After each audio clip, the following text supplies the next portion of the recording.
àsìkò yìí àsìkò weekend níbikíbi tí a bá wà àti ẹ̀ tí ń gbọ́ mi tẹ̀ tí ń wò mí ẹ kú dédé àsìkò yìí nínú ilé yìí lọ́dẹ̀dẹ̀ yìí gbogbo ẹ̀yin tẹ́ ń gbọ́ wa pátápátá mo máa kí yín ò wípé ẹ káàárọ̀ ẹ káàsán ẹ kú ìyálẹ̀ta níbikíbi tẹ́ bá wà tẹ́ ti ń gbọ́ wa tẹ́ ti ń wò wá ṣe dáadáa lábá yín ẹ kúlé.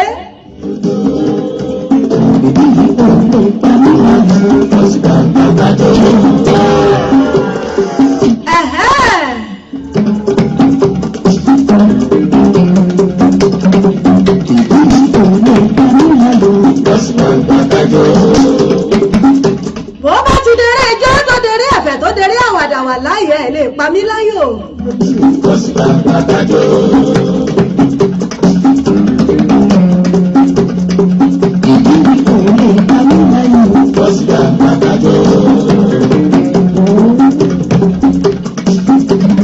ojúmọ́ tó mọ́ wa lónìí ojúmọ́ owó ojúmọ́ tó mọ́ wa lónìí ojúmọ́ ire ojúmọ́ tó mọ́ wa lónìí ojúmọ́ àìkú tí í ṣe baálé ọ̀rọ̀ ojúmọ́ àlàáfíà pérégede náà ló mọ́ wa lónìí níbikíbi tẹ̀ ti ń gbọ́ mi tẹ̀ ti ń wò mí ẹkùnjọ́ méjì ẹkùnjọ́ mẹ́ta ẹkùn ọjọ́ gbọ́rọ̀ bí owó aṣọ ṣé dáadáa la bá ń ṣàlàáfíà lẹ́yìn náà wà ápù sátidé òní wíkẹ̀ndì náà láwà báyìí tí gbogbo ẹ̀ ti dún tó rọ́ọ̀sì tí gbogbo ẹ̀ tí ó ti mọ́ lọ bá a ṣìfẹ́ ẹ má bínú sí wa pọpẹ́ wà díẹ̀ ká tó dé sórí ètò kó ba lè dùn kó lè dáa náà ni ẹ má bínú sí mi ò pè mọ̀ pẹ́ kí n tó dórí ètò.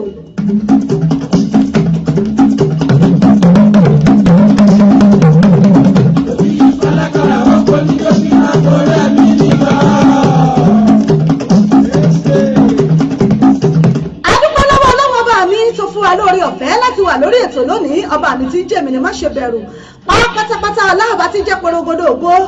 obìnrin kí tí ajípọ̀jọ́ kúdà ọlọ́run ọba mi ìgbàanì arúgbó ọjọ́ àdàgbà mọ́ pààrọ̀ ọ̀tẹ́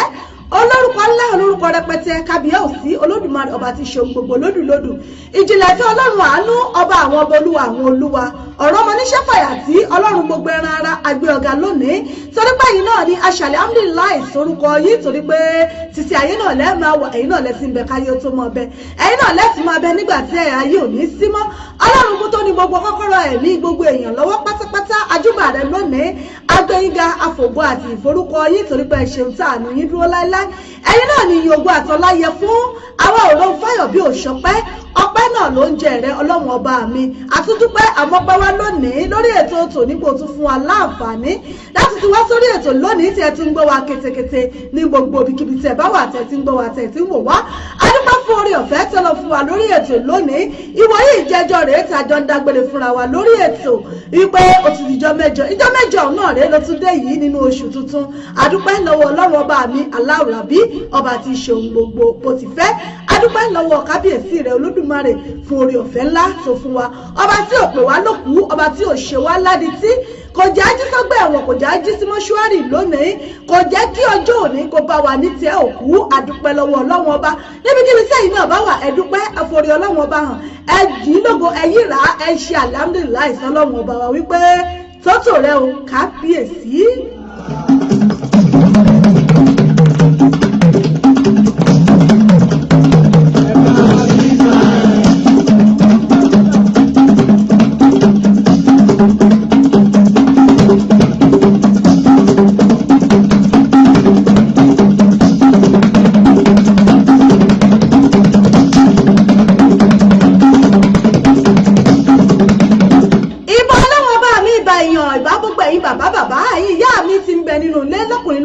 Lágbàlagbà onílé àti àlejò mo ṣèbá gbogbo yín lónìí mo kí yín wípé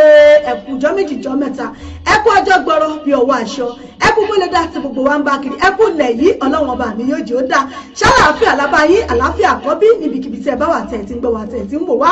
ẹ̀mí ọmọ yín ọ̀rẹ́ yín olólùfẹ́ yín ìyá àbàdàn yín authentic náà rẹ̀ ọbítẹ́bù ìyá àbàdàn yín rẹ̀ wọ́n là lórí pírẹsẹ̀ntà yín rẹ̀ asọ̀rọ̀ tẹfẹ́ ti mọ̀ràn ìyájú ọmọ yín rẹ̀ ti pàṣíwájú ń bàbá ajímọ̀sára ẹ̀jẹ̀ wà fún gbogbo UK èmi ọmọ yín náà ni mò ń kí yín lórí ètò lónìí Àjọkẹ́ Adé lèmi jẹ́ lọ́mọ wọn lókè Ìbàdàn nílé Olúyọ̀lé ẹ̀mí lọ́mọ jẹ̀gbẹ́jẹ̀ kan máa fi kára fọ́rí mu ìlú àná ìlú òjò ìlú àjàyí olódògbò kẹ̀ríkẹ̀rí lójú ogun láti lè ṣe wa ìbílẹ̀ rédíò TV tiwantiwa lára àgbàyídá èyí tó fìdí kalẹ̀ sílùú London ní United Kingdom. Níbẹ̀ náà ni mo ti ń kí yín káàbọ̀ sórí ètò yìí pé ẹ kú ojúmọ́ lónìí. Ètò yín ètò wa Fàájì Unlimited lágbo fàájì níbẹ̀ náà láwà yìí níbi tí gbogbo ẹ ti mọ́ sọkútù wọ̀wọ̀ tó ti ń sọ kẹ́kẹ́kẹ́ lórí ètò lónìí sáàtìjọ́ mọ́ gbádùn ara wa fi gbádùn ṣayọ̀ lórí ètò tí gbogbo ẹ ó ti mọ́ láti kẹ́ tí ọmọ lárinrin tí gbogbo ẹ ó mọ́ dùn yùngbàyùngbà lórí ètò lónìí. Ẹ kúkú tí mo bá àti mọ́ ṣe ètò tòní yóò tún dùn yọ̀ láti kẹ́ bá àti mọ́ ṣe látẹ̀yìnwá. Ẹ̀yin tèmi gángan ìdí àòsì, ẹ̀yin tèmi tipẹ́tipẹ́, ẹ̀yin tèmi ti sí yín gan, ẹ̀yin daddies and mommy, ẹ̀yin homies, ẹ̀yin bọ̀bọ̀ bèbí, gbogbo ẹ̀yin yopis nínú ilé ẹ darapọ̀ mọ́ mi lórí ètò lónìí kájọ jíńjà swagger wa lórí ètò yìí. Ẹ ṣáà ti mọ̀ pé lórí ètò yìí náà láti máa ń kíra wa fún òpin ọ̀sẹ̀, láti máa ń láǹfààní láti kí ẹbí ará ojúlùmọ̀ olólùfẹ́ wa lórí ètò ibẹ̀ náà láti máa ń ju ẹ̀fẹ̀ àṣà àti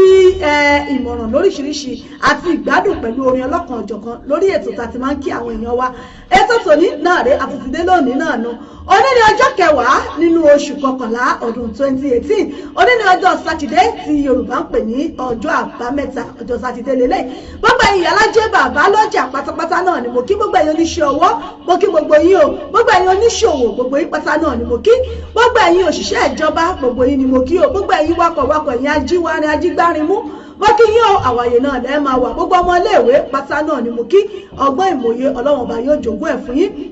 Bẹ́ẹ̀ ni mo sì kí gbogbo àwọn pèdèpèdè tí ń pèdè bíi tèmi báyìí, mo kí gbogbo wọn nígun mẹ́rẹ̀ẹ̀rin àgbáláyé pé èdè náà là á mọ̀ pé àní pààyàn lágbára Ọlọ́run láṣẹ Èdùmàrè. Gbogbo yín pátá ni mo kí pé ẹ káàbọ̀ sórí ètò yìí. Gbogbo ẹ̀yin ìyá mi nínú ilé ládẹ̀dẹ̀, gbogbo ẹ̀yin tí ẹ̀ ń bẹ́nu ilé, gbogbo ẹ̀yin ìyàwó ilé, baálé ilé, ọmọdé ilé, mo kí gbogbo yín. Gbogbo ẹ̀yin wòlíì ńláńlá, àfà ńláńlá, gbogbo ẹ̀yin sheikh, imam, prophet, prophetess, gbogbo ẹ̀yin oníṣẹ̀ṣe pátá torí ìṣẹ̀ṣe náà lágbà. Gbogbo yín ni mo kí onígun mẹ́rẹ̀ẹ̀rin àgbáyé níbikíbi tí ẹ bá ti ń gbọ́ mi, tẹ̀ tí ń wò mí. Ètò tòní ó tún ti balẹ̀ bà náà nu bí pàtẹ́yìn bá ju bọ́ǹbù lẹ̀ báyìí náà nu, ó ti dé náà nu tájọ mọ́ gbádùn ara wa lórí ètò fún tòní. Mò ń bọ̀ náà.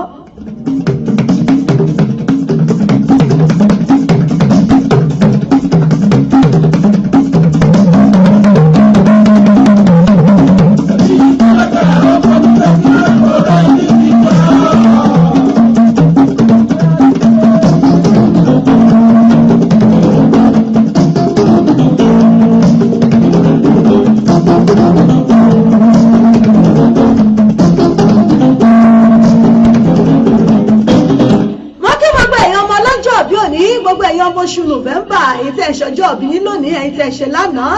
ẹ̀yin tẹ́ tún ṣe lọ́la, àtẹ̀yin tó ń bọ̀ lẹ́yìn, gbogbo yín pátápátá náà ni mo kí pé ìgbà ọdún kan ni ẹ̀mí gbogbo wa yóò ṣe ọ̀pọ̀lọpọ̀ ọdún láyé. Gbogbo àwọn ọmọ oṣù November pátápátá láti bẹ̀rẹ̀ títí tó fi dópin, gbogbo yín pátá náà ni mo kí pé àṣeyíṣẹ̀mí lágbára ṣe Èdùmàrè. Mo sì kí gbogbo ẹ̀yin onínáwó òní, gbogbo ẹ̀yin tẹ́ ṣèyàwó, gbogbo ẹ̀yin tẹ́ fẹ́ ṣe ọjọ́ òbí náà, tẹ́ fẹ́ dáyẹyẹ ọjọ́ òbí, ẹ̀yin tẹ́ fẹ́ ṣègbéyàwó, ẹ̀yin tẹ́ fẹ́ ṣe introduction ní lóríṣiríṣi bẹ́ẹ̀ gbogbo yín pátápátá náà ni mo kí. Gbogbo ẹ̀yin tí ẹ̀ ń ṣe ìrántí òkú àgbà mo kí gbogbo yín. Gbogbo ẹ̀yin oníkórè alájọ̀dún ọ̀la pátápátá, gbogbo ẹ̀yin tí ẹ fẹ́ ṣàṣàlátù, gbogbo yín pátápátá náà ni mo kí pé ohun rere náà kò ní dásẹ̀ lọ́dẹ̀dẹ̀ kó wá gbogbo wa. Ẹ̀mí wa kù àdàgbà bẹ́ẹ̀ lásìdògbò àní fọjọ́ ọlọ́jọ́ lọ lágbára ṣe Èdùmàrè. Gbogbo ẹ̀yin ọlọ́mọ tuntun jòjòló mo kí gbogbo yín pé ẹ kú ọwọ́ lómi o, Ọlọ́run ọba yóò wò wọ́n, yóò dá wọn sí. Gbogbo abiyamọ pátápátá, gbogbo apáta náà lájèrè ọmọ lágbára lọ́dọ̀ Ọlọ́run. Mo kí gbogbo yín pé ẹ káàbọ̀ sórí ètò tòní. Gbogbo ẹ̀yin silent listener, silent watcher wa mo kí gbogbo yín. Ẹ̀yin tí ẹ̀ ń gbọ́ wa lórí rédíò wa, ẹ̀yin tí ẹ̀ ń gbọ́ wa lábẹ́lẹ̀, gbogbo yín pátá náà ni mo kí. Ẹ láǹfààní láti máa gbọ́ wa lórí wẹ́bsáìtì wa www.ibileradio.com. ẹ máa gbọ́ wa ń bẹ̀ www.ibileradio.com. ẹ dẹ̀ láǹfààní láti máa gbọ́ wa lórí tuning radio. Ẹ download tuning lórí apps yín, ẹ search fún Ìbílẹ̀ Radio lórí ẹ máa gbọ́ wa kètèkètè ń bẹ̀ nílé iṣẹ́ wa bá ti ń wí. Lórí Facebook wa Ìbílẹ̀ Radio Tiwantiwa TV, ẹ máa gbọ́ wa, ẹ máa wò wá live and direct lórí Facebook page wa Ìbílẹ̀ Radio Television. Ẹ máa gbọ́ wa bẹ́ẹ̀ náà lẹ́sìn máa wò wá bàtí ń bẹ̀ lórí ètò. Èmi ọmọ yín náà rèé, mo ti dé sórí ètò náà nu. Mo ti rí ọwọ́ gbogbo ẹ̀yin bàbá, ẹ̀yin ìyá mi, ẹ̀gbọ́n, àbúrò, mo ti rọwọ́ yín lórí ètò. Ẹ̀yin tèmi gangan ìjìnlẹ̀ pampa, ẹ̀yin mọ̀jì ọ̀bàjẹ́, mo ti rí yín lórí ètò. Mo kí gbogbo yín pátápátá. Bàbá ìyá mi Ọ̀gíní Tolúlọpẹ́ Fowówẹ̀ mo rí yín o. Wọlé Kọmọláfẹ́ ẹ káàbọ̀ sórí ètò. Àríyọ̀ James Adéríbigbé mo rí yín bẹ̀ wò brọ́dà mi. Wọ́n ní ẹ̀kú ètò ìyá Àbàdàn ẹ̀ṣẹ́. Adéyẹmí Ọ̀ṣúbádé mo rí yín. ọdún ayé àìgòrò Abímbọ́lá Akimat ẹ ṣeun mo rí yín lórí ètò Olúwatóyìn Abdulaziz ẹ ṣeun mo rí yín ìyá mi Mr. Becky Ajíṣebútú mo kí yín o ẹ káàbọ̀ sórí ètò ẹ káàsán gbogbo ilé ńkọ́ Rahim Basit Freaky ọmọ mi alárùbáríkà nu ó ní happy weekend ẹ̀kú ètò ìyá àbàdàn ó ṣeun ọmọ mi ẹ̀yin náà ẹ lọ gbọ́ orin ẹ̀ no compromise ni ó wà lórí YouTube ẹ lọ gbọ́ ó ń ta sánsán ó ń ṣe yàrá yorùbá gbogbo ẹ̀ náà ló ń dùn pọ̀ mọ́ra wọn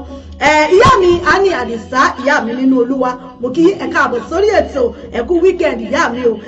bàbá mi Elijah Kumuyi mo rí yín lórí ètò gbogbo yín pátá náà ni mo kí pé ẹ káàbọ̀ sórí ètò tòní ẹ̀kú weekend báwo ló ṣe ń lọ lọ́dọ̀ yín báwo ni weekend yín ẹ já mi sí ẹrẹ mi sí ẹ jẹ́ kí n mọ̀ bó ṣe ń lọ lọ́dọ̀ yín báwo lẹ́yìn náà ṣe ń lò ní weekend yín ẹ jẹ́ kí n rí gbọ́ lórí ètò bẹ́ẹ̀ náà bá ti ń darapọ̀ mọ́ mi ẹ bá mi share fídíò yìí ẹ bá mi share rẹ̀ ẹ invite àwọn ọ̀rẹ́ yín sórí ètò ẹ bá mi share rẹ̀ ẹ invite àwọn ọ̀rẹ́ yín gbogbo yín pátápátá náà ni mo kí káàbọ̀ sórí ètò láì lólódì lẹ́nì kankan ètò tòní ẹja jọ máa gbádùn ara wa bọ̀ wẹ́rẹ́wẹ́rẹ́ ẹ láǹfààní láti kí àwọn èèyàn yín lórí ètò bẹ́ẹ̀ sì rèé ẹ láǹfààní láti béèrè fún orin tí ẹ bá fẹ́ lórí ètò bá ṣe jọ máa róòlù ẹ̀ náà ní sí gbogbo ó fi máa dùn bẹ́ẹ̀ sì rèé mo láǹfààní láti kí ọ̀kan lára àwọn òṣìṣẹ́ wa níléeṣẹ́ wa ìbílẹ̀ rédíò Evangelist Dayo Akinde ìyẹn Dayo Wonder ọlá òde yìí náà ni ọjọ́ ìbí wọn gbogbo wa pátápátá ẹ̀dá kò mọ̀ fẹ́ kẹ́ bá wọn lára àwọn òṣìṣẹ́ wa tí wọ́n ń gbé iléeṣẹ́ ìbílẹ̀ rédíò lárugẹ náà rèé ọlá òde yìí ọ̀la Sunday 11/11 náà ni ọjọ́ ìbí wọn tí ẹ bá ń gbọ́ láti iléeṣẹ́ wa ìbílẹ̀ rédíò a kí yín pé ẹ̀mí yóò ṣe ọ̀pọ̀lọpọ̀ ọdún láyé nínú ọlá nínú owó nínú àìkúbalẹ̀ ọ̀rọ̀ lágbára ṣe Èdùmàrè ìyẹn Evangelist Dayo Akinde Dayo Wonder tí wọ́n ń ṣe 1 hour with God 1 hour with God òun náà ní ètò tó máa ń ṣe ní iléeṣẹ́ wa ìbílẹ̀ rédíò a kí wọn pé wọ́n kú ìpalẹ̀mọ́ ọjọ́ ìbí wọn lọ́la ẹ̀mí wọn yóò ṣe ọ̀pọ̀lọpọ̀ ọdún láyé nínú àlàáfíà ọlá àti ìgbéga àti àìkú ti ṣe báàlì ọ̀rọ̀ ẹ ṣeun mo kí gbogbo yín ìyá mi Ani Àdìsá wọn ní weekend níbẹ̀rẹ̀ nìyẹn bẹ́ẹ̀ ni ìyá mi o tó bá ti ṣí ó ti ṣí nù ó bá ti ṣí ó ti ṣí finally nù wà láì kò dúró dẹ́nì kẹ́ ẹ má wojú ẹ̀ ojú ẹ̀ gangan ni kẹ́ ẹ gbé sí ẹlẹ́kùn ẹjọ́ ìyá mi ọmọọba Crown Adéoyè wọn ni ẹkú ètò mà happy weekend ẹ̀yin tèmi lórí ètò lẹ́nìí àjọ gbádùn ara wa náà ni bí èbó bó ti ń gbádùn sìgá bẹ́ẹ̀ náà bá ti ń darapọ̀ mọ́ mi lórí ètò ẹ máa bá mi share rẹ̀ ẹ invite àwọn ọ̀rẹ́ yín sí orí ètò kí àjọjẹ gbádùn ètò tòní ó ti bẹ̀rẹ̀ náà nu ẹ láǹfààní láti kí àwọn èèyàn yín bẹ́ẹ̀ lẹ sì láǹfààní láti béèrè fún orin tí ẹ bá fẹ́ lórí ètò ẹ̀yẹ ṣáàfi àtẹ̀jíṣẹ́ yín ránṣẹ́ ẹ já mi sí ẹ tẹ̀ sójú ẹ̀ èmi ó sì gbé jáde fún yín lódìdí ni lórí ètò.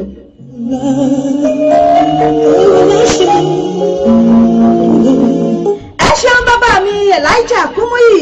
wọ́n ní ẹkú fàájì òpin ọ̀sẹ̀ bàbá mi ẹ ṣé àwọn náà ni aṣojú iléeṣẹ́ Holy Trinity Family Pilgrimage fún gbogbo àwa tá a bá fẹ́ lọ sílẹ̀ Jerusalem Jerusalem ti ń pè gbogbo wa ká wa lọ ẹ mọ̀ pa ní Jerusalem tọ̀run Jerusalem tayé lélẹ́yìí pé káwa náà wá rèé ká lọ fojú kan Jerusalem tayé yìí ó dáa fọmọ onígbàgbọ́ gbogbo apáta náà la gbọ́dọ̀ délẹ̀ Jerusalem àwọn bàbá mi Elijah Kumuyi àwọn náà ni aṣojú Holy Trinity Family Pilgrimage fún ilẹ̀ mímọ́ Jerusalem fún gbogbo àwa tá a bá fẹ́ lọ ààyè ti ṣí sílẹ̀ báyìí ẹ lè máa san díẹ̀ títí di ìparí oṣù March June 7 òun náà ni wọ́n gbéra lọ sílẹ̀ Jerusalem àkókò tí wà fẹ́yìn náà ẹ lè máa dá díẹ̀ £300 ní minimum tẹ́lẹ̀ fi deposit ẹ̀ẹ́dẹ̀sán yòókù tán tí March bá máa fi parí £1,650 òun náà ni owó insurance ti wà ń bẹ̀ medical treatment ó ti wà ń bẹ̀ hòtẹ́ẹ̀lì gbogbo ẹ ti wà ń bẹ̀ packaging tó le tó halẹ̀ ẹ mọ̀ dá òtẹ́ ẹ mọ̀ yiri ẹ̀wọ̀ ẹjọ́ ẹ mọ̀ kó fà ìdànù ẹ̀yin náà ẹ tètè wá láti lè ṣe Holy Trinity Family Pilgrimage ni bàbá mi Elijah Kumuyi àwọn náà ni aṣojú ẹ̀ tí màmá mi mother captain asin tí wọ́n sì jẹ́ olùdásílẹ̀ rẹ̀ ẹ̀yin náà tètè pè wọ́n lónìí tàbí kẹ́ pé lè ṣe wa ẹ ti ń rí polówó ẹ̀ bó ṣe ń lọ ẹ má fi gbàlà yín dọ́là Jerusalem níbi tó yẹ kí gbogbo onígbàgbọ́ kó dé kó tẹ̀ ní Ọlọ́run yóò ràn wá lọ́wọ́ lágbára ṣe lùmọ́ ẹ má bá ń bẹ́tò bọ̀ náà mò ń bọ̀ wẹ́rẹ́wẹ́rẹ́.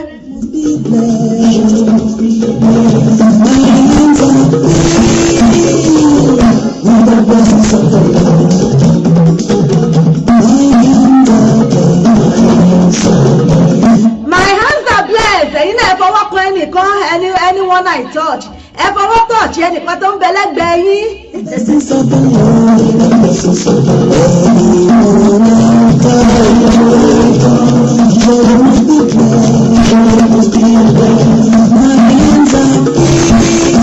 bí mọ́mì bá ṣì ń bẹ lórí bẹ́ẹ̀dì àbí dádì ni ẹ̀yẹ ṣáà tọ́ọ̀chì wọn. tọ́ba bí ilé ìpè akíndọ́dé tó ń fọwọ́ kàn mí ẹ sọ fún wọn wípé my hands are blessed.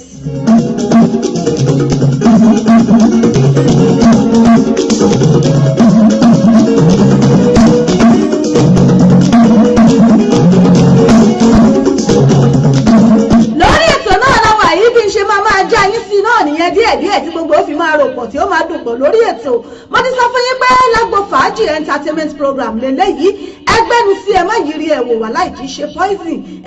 ìfàájì ìgbádùn náà ni ló bá dé.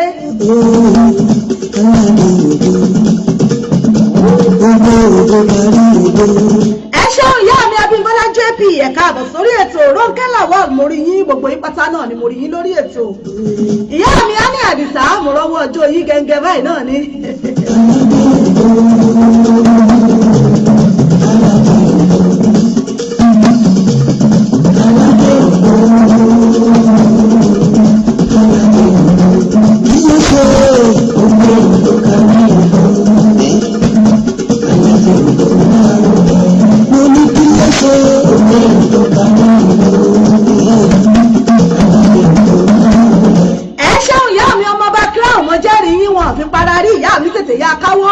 wípé my hands are blessed.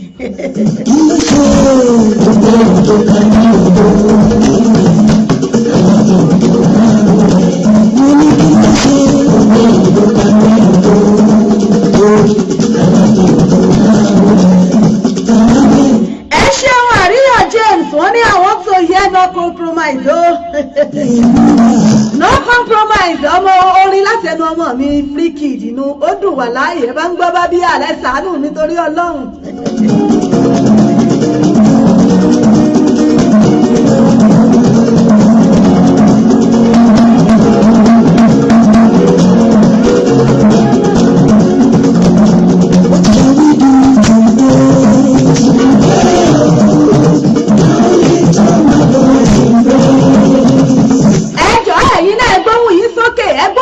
sókè níbikíbi tí ẹ bá wà torí pé Ọlọ́run ọba ṣeun ńlá fún wa. àfẹni tí ò bá mọrí Ọlọ́run ọba lókù ní òní kí lọ́lọ́run ọba ṣe fún un èémí tó mí dákun ṣé wọ́n lọ dá fúnra rẹ̀. ó sùn lánàá bọ̀lọ̀kù bí òkú ó tún jí làárọ̀ yóò gbá pé ó ṣe é gbé òmọ gbó bí ajá òmọ kàn bí ewúrẹ́ ọmọ kàn bí àgbò Ọlọ́run ọba àbẹ́yọmọ dúpẹ́ ni.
àmọ́ bó bá wà lágbo tiwantiwa àwọn tibí agbótùngbà wà láì yọ fara kí yọ bara jẹ́ àwọn bó bá ti dé ṣọ́ọ̀ṣì báyìí ọmọ ọlọ́mọ àyàmọ́ kọ̀ǹpóòsì ara ẹ̀ ẹ dákun ẹjọ́ ṣèwájú ọlọ́run gan kọ́ ló yẹ kéèyàn ti mọ̀ túra kákó ti bara jẹ́ ọlọ́run ká ní kí ló ṣe é kò ní ẹ̀ṣá àfimílẹ̀ yẹn ṣá máa wò mí ràn.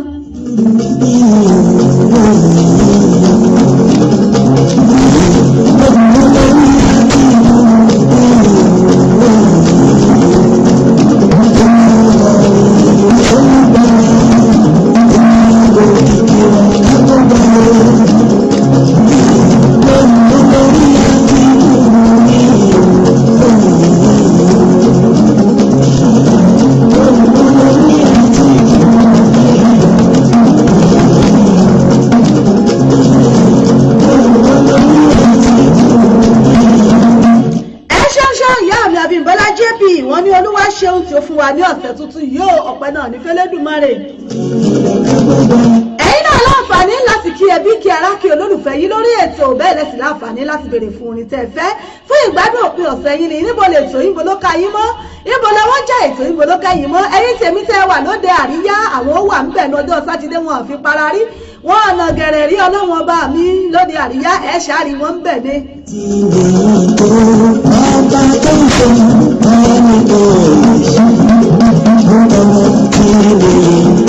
Ẹ̀ṣẹ́ bàbá mi Elijah Kumuyi wọ́n ní please ma can you play the record of King Sunny Adé the good shepherd bẹ́ẹ̀ ni olùṣọ́ àgùntàn rere.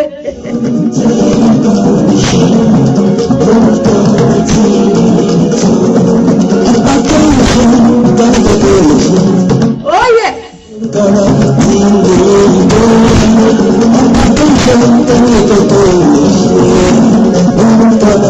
Ọba mi ti ṣe tẹ́nìkan ò lè ṣe báyé bá ṣe ọ́ lóore wọn padà ṣòrègùn mọ́ bá kàkà ṣe ọ́ lóore báyìí wá láì wọ́n lè ní ọmọ wa gbálẹ̀ wọn lọ́jọ́júmọ́ wọ́n lè ní ọmọ wa bá wọn fọṣọ torí pé oore tán ṣe fún ọ àwọn ọmọ lọ́wọ́ bá mi bá ṣe ọ́ lóore kì í gbowó kì í gbẹ̀gbẹ́ kó o ṣàtìmọ̀ dúpẹ́ ni kí wọ́n láàkù èmi lèyìn wá ń bá kákílórétọ̀ pákan rẹ pọ̀ sọ́dọ̀ ọlọ́run kó o fóore rẹ sọ́wọ́ ọlọ́run ọba. torí pé lómi ń wá orin lọ́wọ́ èèyàn ó ti pàrà lé rẹ̀ ní ìsìn yìí wà láì kì í ṣọ̀rọ̀ 100 times.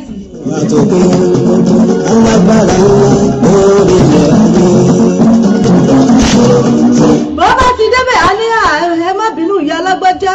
ẹni tí mo rò bóyá yóò mọ owó yẹn wá ní òun wá ṣe tún lè padà wá lọ́túnla ẹni ẹlẹ́ni nígbà tó náà tún wá ràn lọ́wọ́ yọba tún débẹ̀ lọ́túnla wọn ní àmàdàmú ọmọ sí ilé àwọn dádì ò sí nílé bẹ́ẹ̀ bá lè padà wá lóṣù tí ń bọ̀ wó tún ti dé yọba tún wò wípé tó ebó ń lòun fẹ́ gbóore òun lòun wà nù ẹni sòbí abádá ní ṣe lákàlàkàtà lábẹ́ lọ ẹni ẹ̀gúngún lẹ́sẹ̀ oníṣe lákàlàkàtà lábẹ́ lọ yọba tún wò pé tó oṣù tí ń bọ̀ tí ìpẹ́jù òun ó tún padà wá yóò tún lọ nígbà bá tún débẹ̀ wọ́n lè ní dádì ṣe mítìnì lọ́wọ́ àbáwọn mọ́mì wọ́n lálejò lọ́wọ́. ẹ bèrè lọ́wọ́ àwọn tí wọ́n ń wá ọrẹ lọ́wọ́ èèyàn ẹ bèrè ń tójú wọn ti rí tó já wípé wọ́n ti fi ìgbàgbọ́ wọ́n ti fọre wọn sọ́dọ̀ èèyàn ẹ bèrè lọ́wọ́ wọn pé kí lójú wọn ti rí pé kí ni ojú wọn ti kàn ń bẹ̀.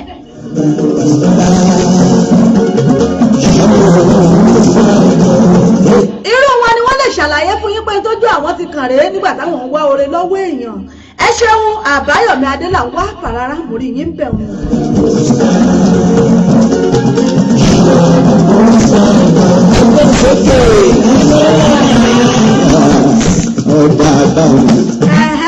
àhín ìfì à ń dùn mọ́ mi báwọn.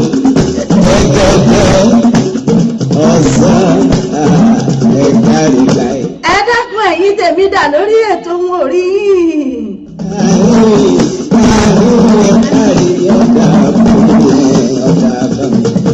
ẹ wá lù bẹ́ẹ̀ ṣe níjọba ọ̀run abẹ́ ẹ̀ lọ́mọ ni. ẹgbọ́n ẹ̀yin tèmi ẹgbọ́n bó o ní sẹ́yìn náà ní jó ni ẹ̀ ní gbáradì abẹ́ ẹ̀ ní jó ń jọba ọ̀run ni.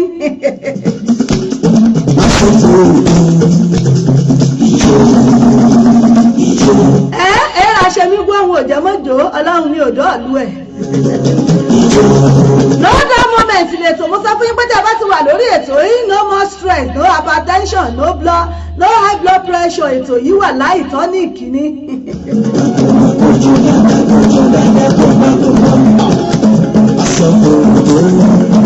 tọ́níìkì Fíríkì ètò yìí wà láì oògùn ẹ̀jẹ̀ ní oògùn ẹ̀jẹ̀ tó lágbára ní bó bá ti ń wá kí yẹmí ara yín báyìí yóò sì máa ṣe ìwòsàn.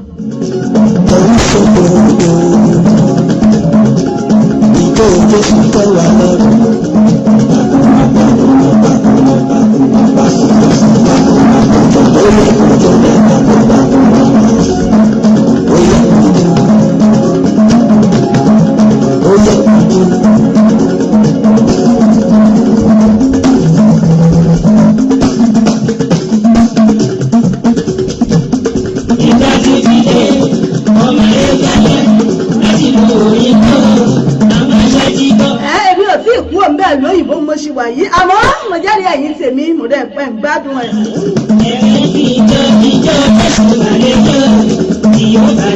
ẹ ṣe ìyá mi Abímbọ́lá wọn ni ẹ fún mi ní orin ṣẹ̀wẹ̀lẹ̀ Jésù kan tó ẹ ṣeun Ajíbíkẹ́ Ọmọ́sọ́lá mo rí yín lórí ètò. ìgbà tó ti dé ọmọ ayẹyẹ ẹ̀sìn òyìnbó àmọ́ ṣe ti bọ̀ àǹtí ṣe ti bọ̀ ọ̀rẹ́ ṣe ti bọ̀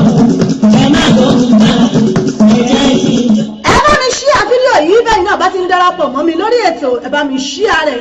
àrẹ̀ káwọn tilé náà ó gbẹ́ ṣí àfáwọn ọ̀rẹ́ yìí kí gbogbo ẹ̀ máa dùn ẹ tún jẹ́ ń já yín sí bó tún ṣe ń lọ ẹ tún gba lẹ́yẹ tọ̀wọ̀.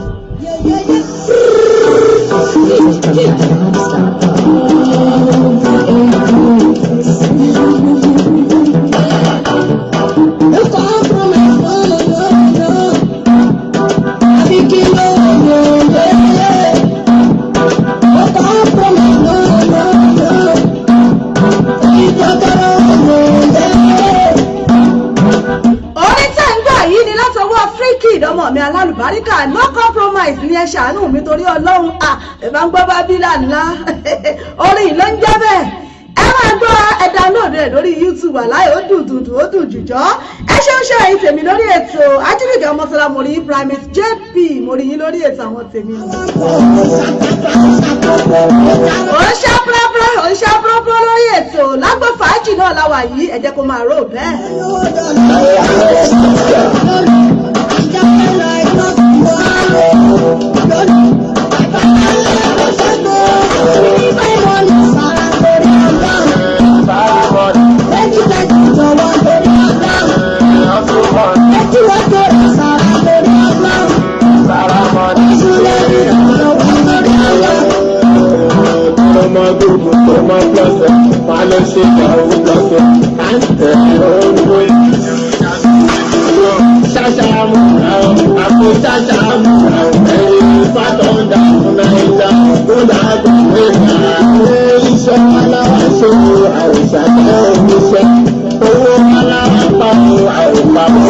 bẹ́ẹ̀ni iṣẹ́ tàwa làwa ń ṣe àwọn òpawó aláwọ̀ àṣàṣe oníṣẹ́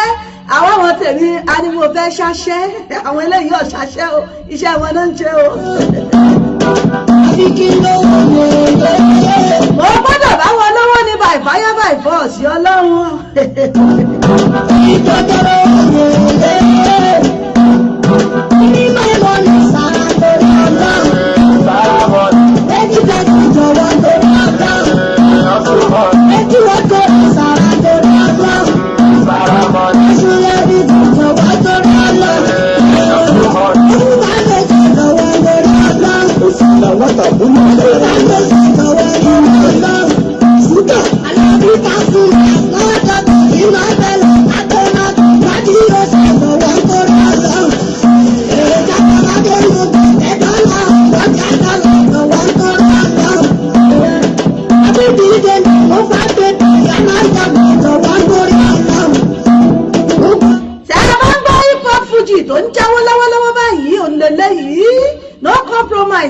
látọwọ́ Freekid ó ń bẹ lórí YouTube ẹ download ẹ máa gbọ́ nínú ilé ní lórí nínú mọ́tò ní níbikíbi tí ẹ bá wẹ̀ máa gbọ́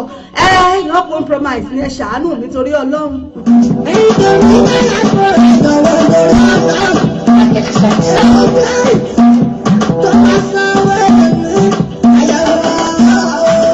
Exclusive from Naira Hubstop. Freekid náà lẹ́lẹ́yìí no compromise ni ó náà lẹ ti gbọ́ yẹn ó dùn yùn gbà látọwọ́ ọmọ wa náà ni ẹ̀yin náà ẹ máa gbọ́ orin tó dùn ní tẹ́lẹ̀ máa gbọ́ níbikíbi lórí ètò níbẹ̀ náà la wà yìí láti lè ṣe wa ìbílẹ̀ rédíò tv tiwantiwa lórí ètò níbẹ̀ náà la wà yìí mo sọ fún yín mo ní lórí ètò yìí mo ní ìgbádùn náà láàjọ máa fi ṣayọ̀ ní orí ètò bẹ́ẹ̀ náà bá ti ń gbọ́ ẹ má bá mi share rẹ̀ fún àwọn olólùfẹ́ yín ẹ má bá mi share rẹ̀ bàbá mi Elijah Kumuyi wọ́n ní àwọn fẹ́ the good shepherd látọwọ́ King Sunny Adé wọ́n ní òun náà ni àwọn fẹ́ ẹ ṣeun mo dúpẹ́ lórí ètò níbẹ̀ náà la wà yìí níbi tí a ti ń gbọ́ra wa tí gbogbo ó ti máa dùn tí ó ti máa dùn yìngbàyìngbà lórí ètò the good shepherd látọwọ́ King Sunny Adé òun náà lélẹ́yìí kí àjọ máa rọ́ọ̀kì ẹ̀ bọ̀ bẹ́ẹ̀ ni mo rí kábíyèsí Fash èèyàn tèmi gangan kábíyèsí ẹkú palẹ̀mọ́ ìgbéyàwó December ni ó ń bọ̀ ọlọ́run ó máa dìrìn gbàgbà ní Nàìjíríà òun náà láti máa rọ́ọ̀kẹ́ lágbára ṣe Èdùmàrè ọlọ́run ọba yóò jẹ́ kí ọjọ́ kò láyọ̀ agbára ọlọ́run kábíyèsí Fash mo rí yín bẹ̀ wò èèyàn tèmi gangan ni látàrí alálùmọ́lẹ̀ wá tó tún fi darí alálùyọ àṣìjọ wà ń bẹ̀ náà ni ó dúró síbẹ̀ gidigba orí ẹ̀ tún wà ń bẹ̀ ọlọ́run ọba kò ní jẹ́ ó bàjẹ́.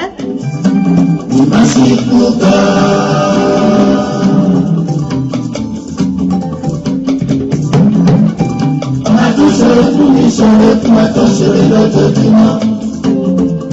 Wọ́n bá bọ̀ wọ́n ti kàlẹ́ yìí. Dádúró pàìpàì lẹ́yìn aṣòótọ́. Kò jẹ́ mọ́ mi bí rárá. Kò má sí púpọ̀.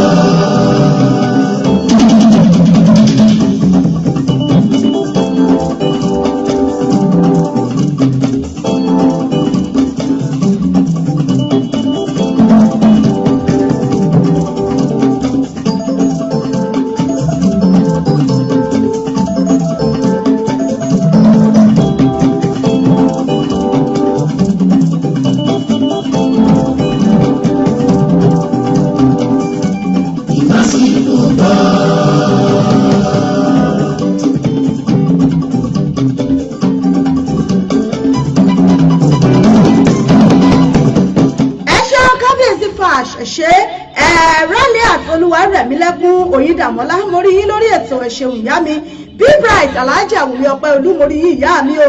wọ́n ní happy weekend ìyá àbàdàn yìí tèmi ìyá gbogbo tv inú kò ní bàjẹ́ lágbára ọlọ́run ìyá mi Ọbásáyè Blessing mo rí yín lórí ètò ẹ mà káàbọ̀. Kò jẹ́ omi bí rárá ìmásíkú kan.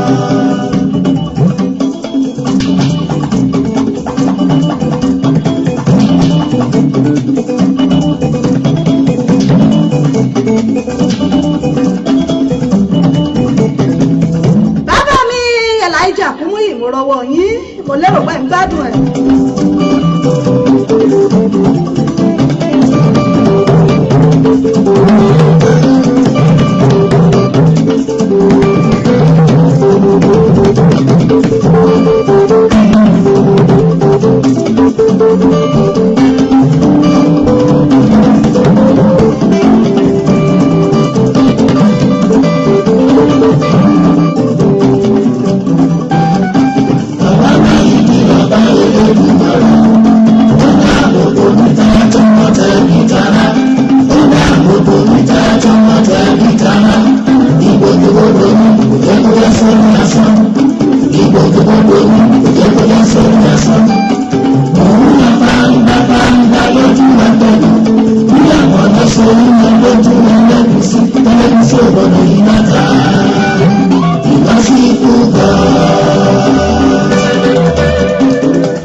orí aláyé 90s tó ń bẹ lórí ètò yìí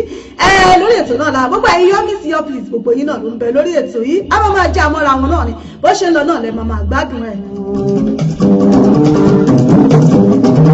bó bá ṣe ń lọ lọ́dọ̀ tí yín ẹ máa já mi sí bí ó ṣe ń lọ lọ́dọ̀ yín báwo lẹ́yìn ṣe ń rò ní wíkẹ̀ndì yín ẹ já mi sí lórí ètò.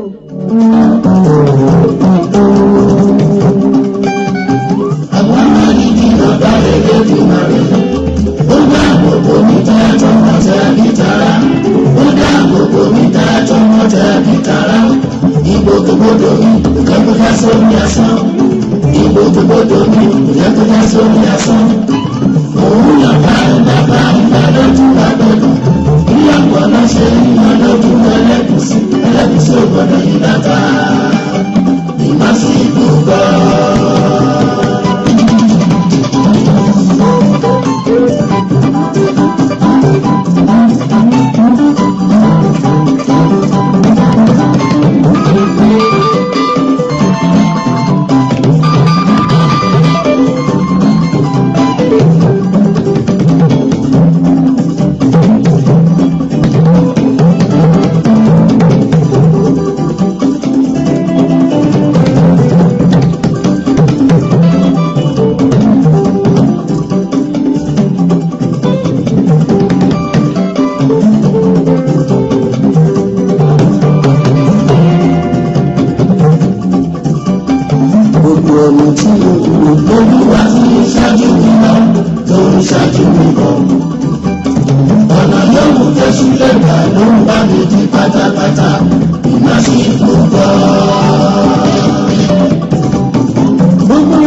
Ọláyẹkan Anífowóṣe Adéọ̀ṣun rí yín lórí ètò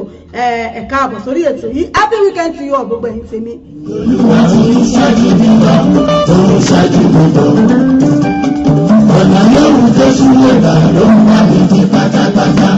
ìmọ̀ sí gbogbo. Àbíkẹ́ mi pápá àbíkẹ́ mi pápá ọ̀gbọ́n.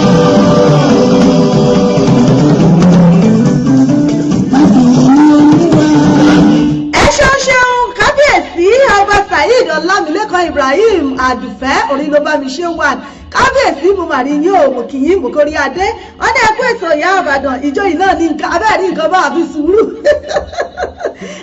ṣe bàbá mi ọba Saheed Ọlámilékan Aláyélúwà tìlú Island mo kì í o kábíyèsí kẹpẹ́ ẹkú dédé àsìkò yìí ẹkú wíkẹ̀ndì ń bẹ̀ ń wo mo lérò pé gbogbo ẹ̀ ọ̀ ń gbá yágíyágí lọ́dọ̀ tí yín náà ń bẹ̀ ń. Bàbá mẹ́wàá lè lẹ́nu náà wọ́n bá mi mọ́. Ẹgbẹ́ ń rẹ bàbá fọ́ọ̀bà ògbò. Ọba tẹ̀lé rẹ̀ láyé.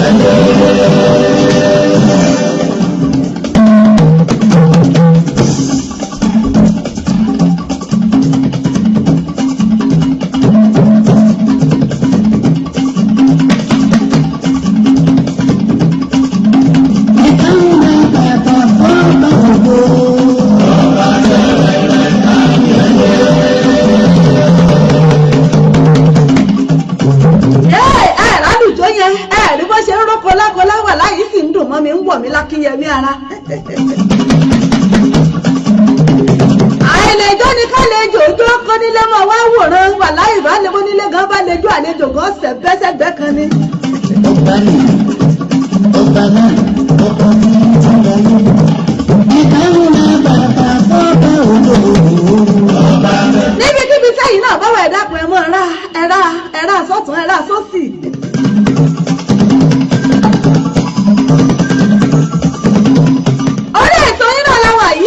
Ètò wa Fàájì Unlimited lágbo fàájì lélẹ́yìn níbi tí gbogbo ẹ̀ ti máa ń rọ́ sí. Ọlọ́run mo sọ fún yín mo ní àgbo hypertension àgbo ọlọ́run àgbo oríṣiríṣi àìsàn tí bá ń ṣe yín lè tò yìí bẹ́ẹ̀ bá ti ń gbé mo báyìí wà láì ìwòsàn ọmọdé ni torí pé fàájì ni ọ̀dà ẹni tẹ́ fàájì lélẹ́yìn tí ọ̀la bà wọ́n bẹ́ẹ̀ ni ọ̀la bùlà. Bẹ́ẹ̀ bá lọ sílé ìwòsàn bá bá fún yín lóògùn tó fún yín lábẹ́rẹ́ wà láì ẹ̀ mọ́ wulẹ̀ wá kí mọ́ abẹ́rẹ́ àìsàn lélẹ́yìí bẹ́ẹ̀ bá ti ń gbọ́ yóò bá bọ̀ wọ́n ní dùnnú ló ń jí àgbà ọmọdé gan bí ọ̀bá rí dùnnú àmọ́ gẹ́mì kúrò kọ́lọ́wọ́n bá kó fi dùnnú sọ̀rọ̀ gbogbo wa.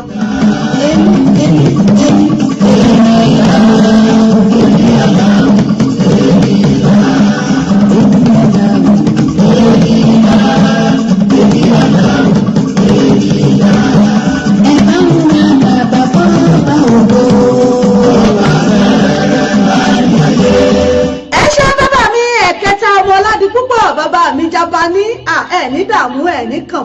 kàn dààmú ẹ̀ ní rí fòró. tẹ́ ti ń gbọ́ mi tí gbogbo ẹ̀ bá ti ń dún tó ń dùn tí gbogbo ẹ̀ tí gbọ́ngbọ́n tó ń kan sí mo ní báwo ló ṣe ń lò lọ́dọ̀ yín bó ní fún weekend lọ́dọ̀ tí yín bó ló ka yín mọ́. ẹ ṣeun kábíyèsí fàṣ wọn ní help me play àtọrin ṣe tẹríba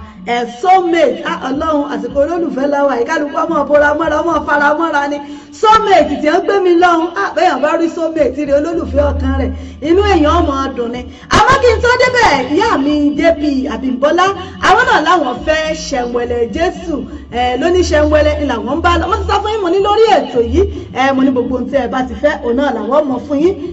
lórí ètò yìí àwọn ní àwọn fẹ́ ṣẹ̀wẹ̀lẹ̀ Jésù lóní ṣẹ̀wẹ̀lẹ̀ ó ní àwọn ìyá mi ní ń bá lọ lórí ètò lónìí gbogbo ẹ̀ òun náà níbẹ̀ lórí ètò tá a máa fún yín tí gbogbo ẹ̀ tí ó sì máa dùn tí ó máa rò lórí ètò ṣẹ̀wẹ̀lẹ̀ Jésù òun náà ni wọ́n ní àwọn fẹ́ ní orí ètò lónìí ṣẹ̀wẹ̀lẹ̀ Jésù òun náà rèé orin tuntun òun ni wọ́n pe eléyìí ọlọ́run ọba kó fi orin tuntun kó fi sí gbogbo wa lẹ́nu nígbà ọba tó kù tọ́dún yóò fi parí kó fi orin tuntun sí wa lẹ́nu ọdún 2019 tó ń bọ̀ kọ́lọ́run ọba kó fi orin tuntun kó fi sí gbogbo wa lẹ́nu òun náà lélẹ́yìí.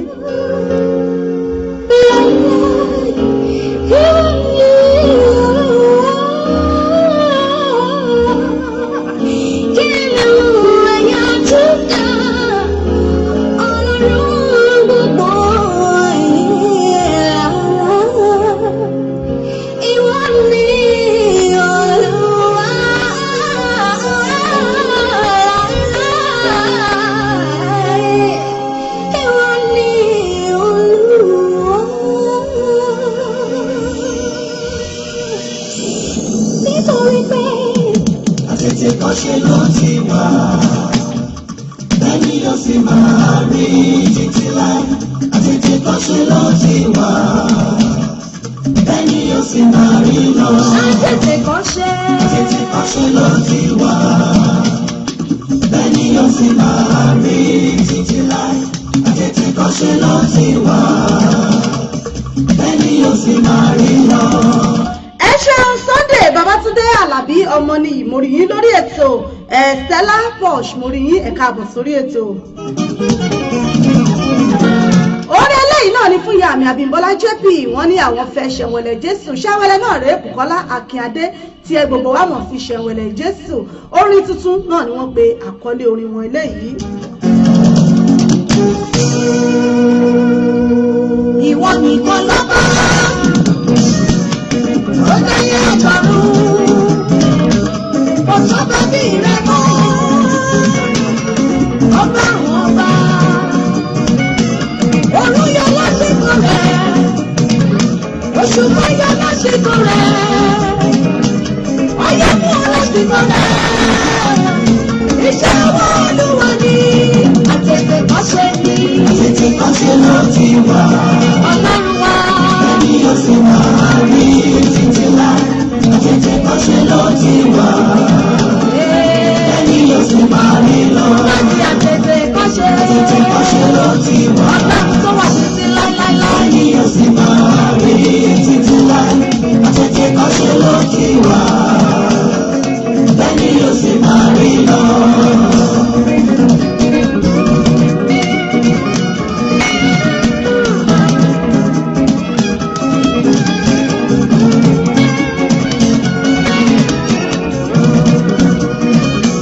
Bí mi ò bá lè dúpẹ́,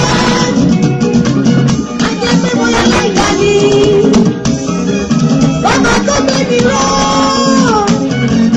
lójú ọ̀tá ẹ̀jẹ̀ nìkan. Yóò máa jẹ́ sí i, yàrá ẹ̀yẹ. Mo lè bá yíwá lọ, ọba tó sọ yẹ̀yẹ́ mi gba yẹ̀yẹ́. Àtètè kọ́ ṣe. Àtètè kan ṣe ló ti wà, bẹ́ẹ̀ni yóò sì máa rí títí láì. Àtètè kan ṣe ló ti wà, bẹ́ẹ̀ni yóò sì máa rí lọ. Ọlọ́run tí kì í kú láíláíláí. Àtètè kan ṣe ló ti wà, Ó jọba títí ayérayé. bẹ́ẹ̀ni yóò sì máa rí títí láì. Àtètè kan ṣe ló ti wà, bẹ́ẹ̀ni yóò sì máa. bẹ́ẹ̀ ni àtètè kọ́ ṣe lọ́wọ́ ọba ti wà bẹ́ẹ̀ náà ni ó sì máa rí ọlọ́wọ́ ọba yóò máa wà ní gbogbo nígbà tí ayé ò bá ní sí mọ́ ó nìkan náà ni ó máa bẹ nígbà tí ayé bá tún bẹ náà ni ó máa bẹ nígbà tí ayé ò tún ní sí mọ́ olórúkọ ńlá olórúkọ rẹpẹtẹ náà ni Ọlọ́run wà. You will never change. Ancient of days, as long as you are, as long as you are, you will never change. Aago méjì náà ló kù 20 ìṣẹ́jú níléeṣẹ́ wa ìbílẹ̀ rédíò nílùú London báyìí aago méjì ló kù 20 ìṣẹ́jú àwọn iṣẹ́ wa Nàìjíríà mo mọ̀ pa aago wa ti jọ yí padà síra wa báyìí aago méjì ló fẹ́ lù lọ́dọ̀ tiwa báyìí ló kù 20 ìṣẹ́jú.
Abímbọ́lá JP orin tí wọ́n láwọn fẹ́ onáàrẹ́ ṣàwẹlẹ̀ Jésù náà nu tí ó ti mú gbogbo ẹ̀mọ̀ látàárọ̀ pé ẹ ṣe wọn Olúwa orin tuntun òun náà ni eléyìí àdúpẹ́ lọ́wọ́ Ọlọ́run ọba tó fún wa ní orí ọ̀fẹ́ orin tuntun orin ayọ̀ òun náà ni a máa kọ sí ọba Oníbúọrẹ lórí ètò níbẹ̀ náà la ṣì wà yìí gbogbo ẹ̀yin tẹ́ ń gbọ́ mi lórí ètò níbẹ̀ náà la ṣì wà yìí níbi tí a ti ń dá bí ẹ̀dùn tá a ti ń rọ̀ bí òwe fún bàbá mi kábíyèsí Fáàṣì wọn ní àwọn fẹ́ soulmate látọwọ́ Lánrè Tẹríba ìyẹn àtòríṣe soulmate òun náà ni eléyìí Ọ̀gíní Tolúlọpẹ́ Fowówẹ̀ mórí yín ẹ̀ka àbọ̀ sórí ètò soulmate òun náà lélẹ́yìí látọwọ́ Evangelist Dr. Lánrè Tẹríba àtòríṣe.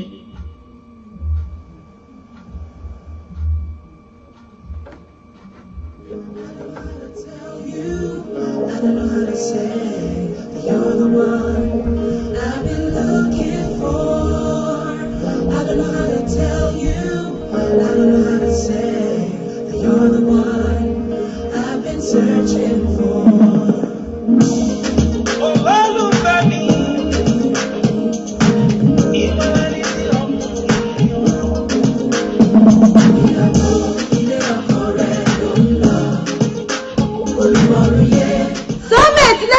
Gbogbo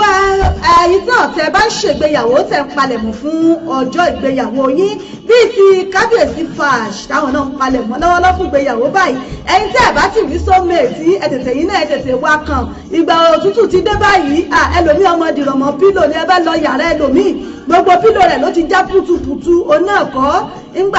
ìgbà tára bá ń wá nǹkan pílò ní ọmọ rọ̀mọ́ ní ọmọ dìmọ́ ẹ wà rí pílò gbogbo ó ti já butubutu àsìkò rẹ̀ yìí náà wá soulmate yín bàbá ń dágbé ìyá ń yọ́wọ́ ìyá ń yọ́wọ́ bàbá ń dágbé ẹ fòpin sí. ọjọ́ ta kọ́kọ́ rí ara ó ṣe mí bí òtútù bí ẹni tí ó bìnrin baby you're so beautiful. bọ́ọ̀rọ̀ fẹ́ bá sì dé báyìí àwọn sọ yóò mọ ọlọ́wọ́n ẹ̀rọ ọkùnrin bí ó ti lówó tó yóò lówó tí ó kàǹkà tó ẹ wàá rí nǹkan kan tí ó sọ́dọ̀ dẹ̀ ìfẹ́ nì obìnrin ìfẹ́ wà láì ní ọ̀sọ́dọ̀ dẹ̀ táwọn èèyàn máa wò pé ẹ wo bàbá tó jẹ́ pé gbogbo ayé ní ń wárí fún ìfẹ́ nì ìfẹ́ a máa sọ̀yàn dọ̀dẹ́. ọ̀run tó má padà lẹ́yìn rẹ̀ ìyá darúgbó ilé ọkọ rẹ̀ dùn.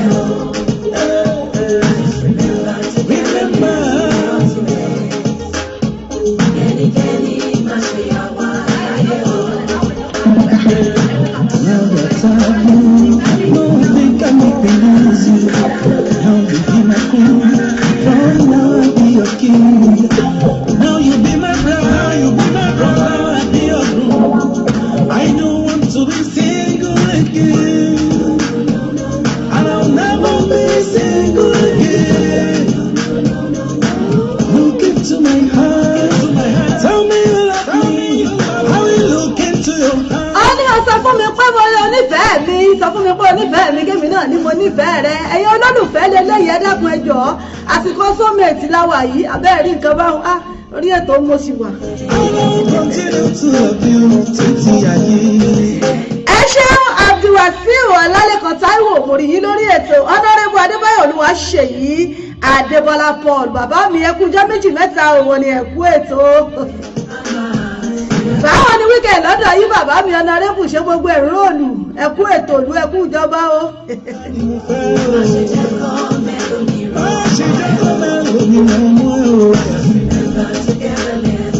Let's stay together, be together. I love you, I love you, I love you, I love you. Inú banjo, bójó bá rọ̀ àti dìbò. Inú bá mú ọ̀la dùn àtọ̀mí. Inú banjo, bójó bá rọ̀ àti dìbò. Inú bá mú ọ̀la dùn nígbà ẹ̀ ó. Ṣé o ti gbogbo máa jẹ́ mú tàbí dá o?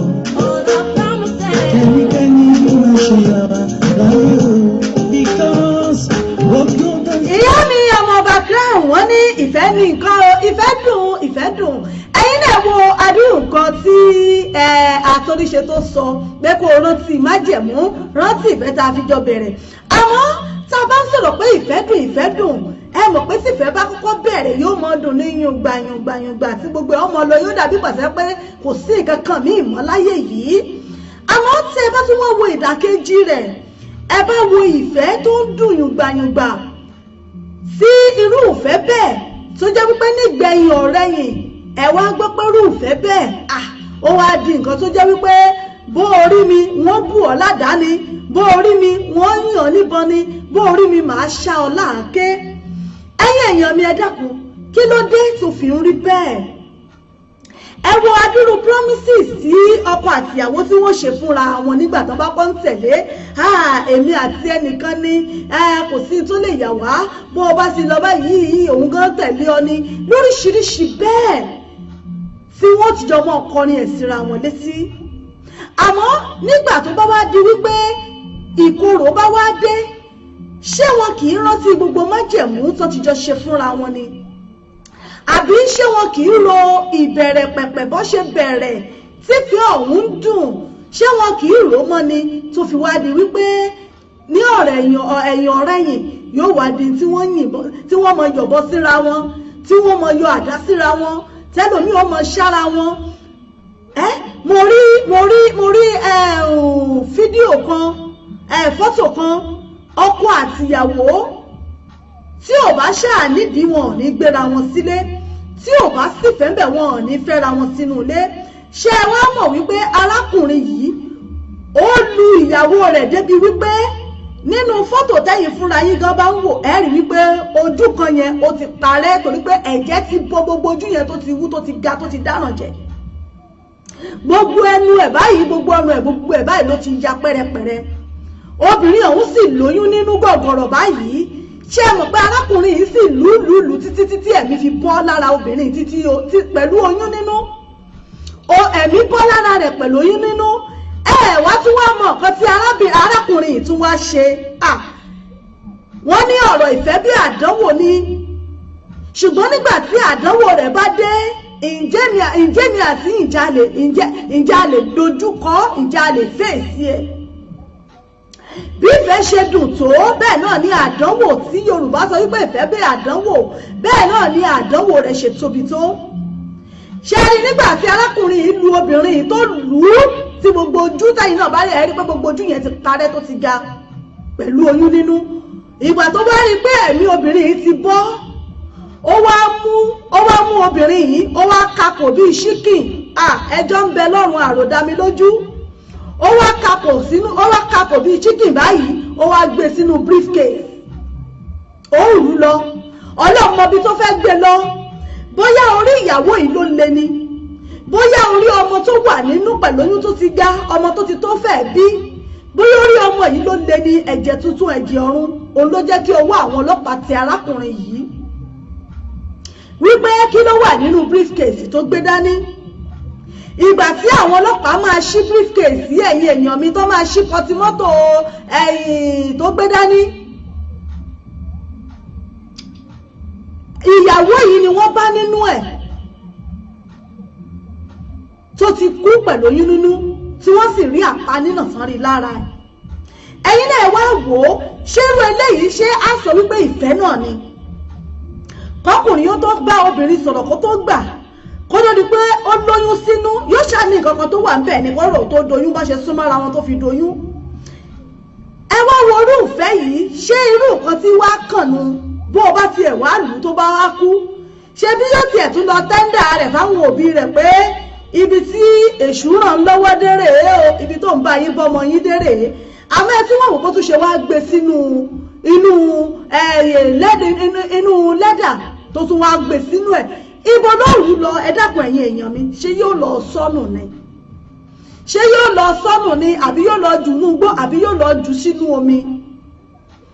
ó ní àwọn Yorùbá ṣe ń sọ wípé ọ̀rọ̀ ìfẹ́ bí àdánwò ni àmọ́ kọ́rọ̀ tó wá rí báyìí gbogbo ìlérí àti májẹ̀mú tí wọ́n ti ṣe fúnra wọn ẹ dákun ẹ̀yin èèyàn mi ṣé wọn kì í rántí ẹ̀ mọ́ ni ṣé wọn kì í rántí àwọn májẹ̀mú àtìlérí tí wọ́n ti jọ ṣe fúnra wọn ní kọ́rọ̀ tó dà báyìí ẹ̀yin èèyàn mi ẹ gbọ́ mo dúpẹ́ Akilẹ̀ ọmọ òkì ẹ̀ka àbọ̀ sórí ètò bàbá mi ọ̀nàrẹ́bù Adébáyọ̀ wọ́n ní ìfẹ́ òtítọ́ ló máa ń pẹ́ títí ayérayé ṣùgbọ́n lóde ìsìn yìí wọ́n ní half Satan ló pọ̀ jù ìyá mi ọmọọba crown àwọn náà ṣe ohun pé kàyéfì ọ̀nàrẹ́bù Adébáyọ̀ wọ́n tún sọ síwájú wọ́n ní nítorí Bíbélì fi yé wa pé a kì í fẹ́ bẹ́ẹ̀ ni a kì í wá ohun tara nìkan wọ́n ní that is why it's not good for a man or woman to marry out of pity èkó yẹ kéèyàn mọ káànú èèyàn fẹ́yàwó kó mọ káànú obìnrin kó o fi fẹ́ kó o káànú ọkùnrin kó o fi fẹ́ pé àwọn nǹkan tí mo dà náà rèé àwọn ìgbéyàwó tẹ́ bá rẹ́lòmíì 37 years of marriage wọ́n divorce 30 years of marriage wọ́n divorce kí ló fà á tó fi wá rí bẹ́ẹ̀ gbogbo promises tó ń ṣe fúnra wọn gbogbo ìlérí tó ń ṣe fúnra wọn tẹ́lẹ̀ ẹ̀yin èèyàn mi ẹ dákun ṣé kò sí níbẹ̀ mọ́ ni àbí kìnnì ká pé ẹ lè pè wọlé sí ojú òpó ẹ lè pè wọlé sórí studio number wa ìyẹn 07459 353799 ẹ̀yin tẹ́ wà ní Europe àbí Nàìjíríà ẹ lè fi +44 kún kẹ́ẹ̀pẹ̀ sí orí WhatsApp wa ẹ lè pè sórí WhatsApp lórí +447459353799 òun náà ni ẹ lè pè sí àwọn tá a wà ní UK a lè pè sórí 07459353799 irú arákùnrin yìí bó ṣe gbé ìyàwó yẹn tó dì sínú báàgì tó rù lọ ẹ dákun bo ló rù gbà lọ kí ni yóò fi ṣe ṣé yóò lọ fi mú kọ ni àbí yóò lọ jó olóògùn yóò wá fi mú ògì àbí bóò ni àbí yóò lọ sọnù omi yóò lọ sọnù odò táwọn ẹbí rẹ̀ bá wá béèrè pọmọ àwọn ọkọ ẹ dákun kí ni ó wí tí ìbáṣepọ̀ wọn ọlọ́pàá tẹ̀ ẹ́ ẹ̀yin èèyàn mi ẹ máa já bàbọ̀ náà. ẹnikẹ́ni máa ṣe yàrá láyé o because both gold and joy together ẹ̀gbọ́n máa pẹ̀ka sọ́dà. ẹ ṣe bàbá mi Elijah fún mi ìmórí mo kú yín káàbọ̀ lẹ́ẹ̀kan sí Shehu Mustapha mo kí yín o bàbá mi. tẹlifíṣàn táwọn ọ̀ràn àwọn wò bí mo bá ti ṣe òun kárí jì mí bí mo bá ti ṣe òun kárí jì mí anytime tí mo bá ti ṣe òun kárí jì mí. ilé ọkọ rẹ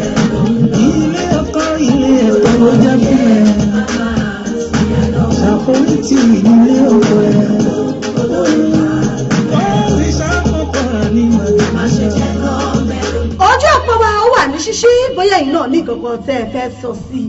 bóyá tẹ́yìn náà fẹ́ sọ sí nǹkan tá a wí yìí torí pé ó pọ̀ rẹpẹtẹ bó ṣe ń lọ nígboro ní ìsinyìí tí ìbá ṣe pé ọwọ́ ọlọ́pàá ó tẹ arákùnrin yìí kí ni ìbáwí fún àwọn òbí ọmọ yìí níbo ni ó sọ pé ọmọ wọn wà ṣé yóò lò travel ní àbórìnrìn àjò àbó lọ bímọ sílùú òyìnbó kọ́lọ́wọ́n bá kó ṣàánú fún wa ọ̀rọ̀ ìfẹ́ bí àdánwò ni àmọ́ bí ìfẹ́ ọ̀hún bá bẹ̀rẹ̀ tó ń dùn yùngbàyùngbà tó bá di wípé ìgbà ìṣòro dé kí ló dé àwa ìyàwó àti ọkọ tí a kì í rántí àwọn ìlérí àwọn májẹ̀mú tá a ti jọ ṣe fúnra wa. Ibi táyé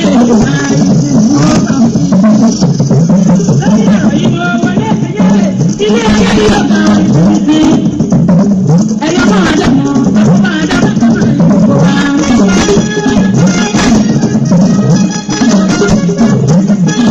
bẹ́ẹ̀ ni àkóbá àdábá ọlọ́wọ́ ọba mọ́jàrí bọ́bá ti ń ṣàdúrà rẹ̀ báyìí kéèyàn ọmọ ṣàmì wìtìwìtì ní torí kò síbi téèyàn ti lè pàdé àkóbá kọ́lọ́wọ́n ọba ká mọ́ pàdé àkóbá kó mọ́ jà pàdé tí ó kó bá wa tí ó bá ti wá jẹ́.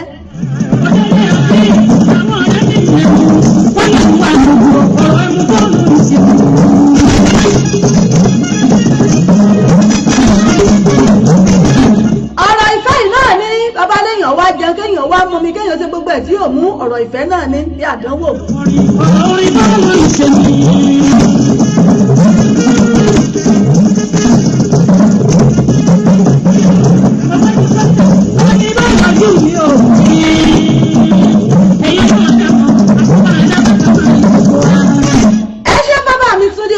Oṣù mo rọwọ́ yín lórí ètò ẹ̀kú wíkẹ̀ndì lónìí ṣe dáadáa ni.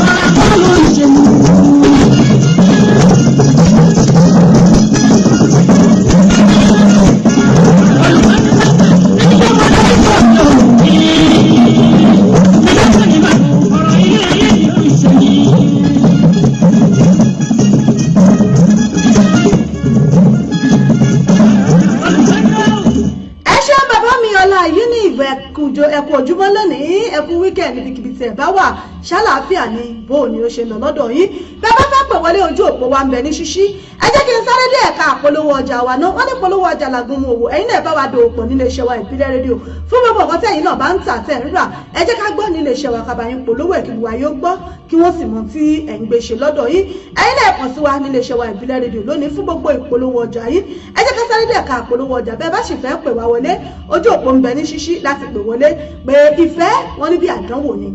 bí a bá gbéyàwó láti bí 20 ọdún 30 ọdún kí ló wá dé kí ló fà á tó fi wá jẹ́ pé ìgbéyàwó òun yóò dojúrú tí ìgbéyàwó tún wá dé ṣé àwọn ìlérí tá a ṣe fúnra wa ṣé kò sí ń bẹ̀ mọ́ ni àwọn promises tá a ti ṣe fúnra wa ṣé kò sí ń bẹ̀ mọ́ ni ẹ yẹ kí n sáré dé polówó ọjà náà tí n bá padà dé a sì mọ tẹ̀síwájú ẹ jẹ́ sáré polówó ọjà mò ń bọ̀ náà. Hey! Holy Trinity Family Pilgrims, the masters at Holy Land Pilgrimage. We are at it again. Jerusalem Pilgrimage. Are you a Christian? Do you love Jesus? Would you like to experience firsthand what our Lord passed through for us? Join Holy Trinity Family Pilgrims this year and witness the glory of God. Visit River Jordan, Mount Carmel, the Sea of Galilee, Nazareth, the birthplace of Jesus, Jericho, Gethsemane Garden, Bethlehem of Judea, the burial place of Jesus Christ, and many more of the historic places you have been hearing about in the Holy Bible. This pilgrimage is bound to enhance your understanding of the Holy Bible and bring you closer to God. As part of your experiences, you will climb the Mount of Beatitude, get baptized in River Jordan, visit the home of Mary and Joseph, Jesus' earthly parents, swim or float on the Dead Sea, present your prayer request directly to God at the Wailing Wall. In short, you will follow the footsteps of our Lord Jesus as he lived in those days. At Holy Trinity Family Pilgrims, your physical and spiritual comfort are our priority. Listen to someone who has experienced us. We really enjoyed today. We moved around, we saw what they do, the culture and everything. And that brings the better understanding of the Bible and even the man, our Lord Jesus Christ, to us. So we are more delighted and more happier today, and the knowledge that we get today is uncomparable. Holy Trinity Family Pilgrims based in London will take care of your transportation, accommodation, guidance and tourism needs. We have been doing it and we will continue to do it. Spaces are limited, so you need to register now. Our prices are affordable. For more information, contact us at Holy Trinity Family Pilgrims, Albert Basin, Royal South Docklands, London E16 2QY, or call Pastor Elijah Kumuyi on 079 846 348 98 or Captain Mother Hassan on 078 721 37953. Our spiritual journey awaits you.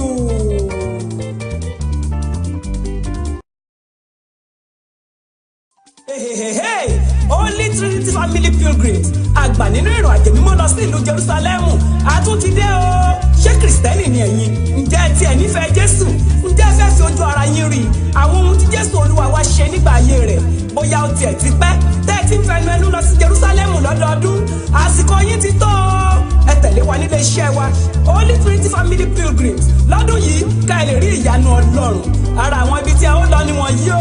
River Jordan, Mount Carmel, Òkun Galilee, Nazareti, ibi tí a ti gbé bí Jésù, Jericho, ọgbà Gethsemane, Bethlehem ti Judea, ibi tí a gbé sin Jésù sí, pẹ̀lú ọ̀pọ̀lọpọ̀ ibi tí a ti ń gbọ́nu Bíbélì látọjọ́ tó ti pẹ́. Nípasẹ̀ ìrìn àjò yìí, òye nípa Bíbélì yóò yé yín sí i, ẹ ó sì tún súnmọ́ Ọlọ́run ju tàtẹ̀yìnwá lọ. Lára àwọn ohun tí ẹ ó ṣe ni wọ̀nyí o: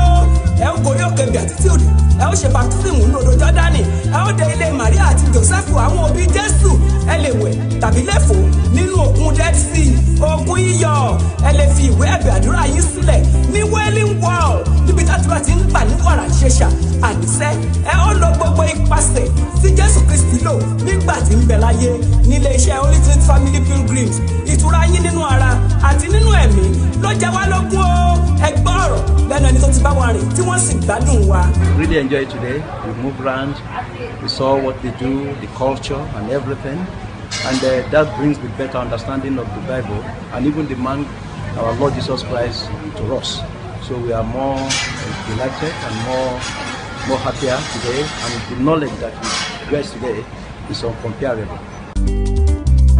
Holy Trinity Family Pilgrims tó ń bẹ nílùú London yóò ṣe ìtọ́jú yín láti ilé tẹ́ ò fi lọ ìrìn àjò tẹ́ ò tún fi wá dé ilé padà kókóókó. Ó ti pẹ́ tá a ti ń ṣe é, a ó tún ṣe lọ́tẹ̀ yìí lágbára Ọlọ́run ọba. Ààyè péréte ló wà nílẹ̀ ṣá o. Nítorí náà ẹ tètè wá fi orúkọ sílẹ̀, owó wa ò sì ní ga yín lára rárá. Fún àlàyé kíkún ẹ kàn sí wa nílé iṣẹ́ wa Holy Trinity Family Pilgrims ní Albert Basin, Royal South Docklands, London E16 2QY, tàbí kí ẹ pè sórí aago Pastor Elijah Kumuyi lórí 079 846 348 98 tàbí Captain Mother Hassan lórí aago 078 721 379 53. Ó yá o.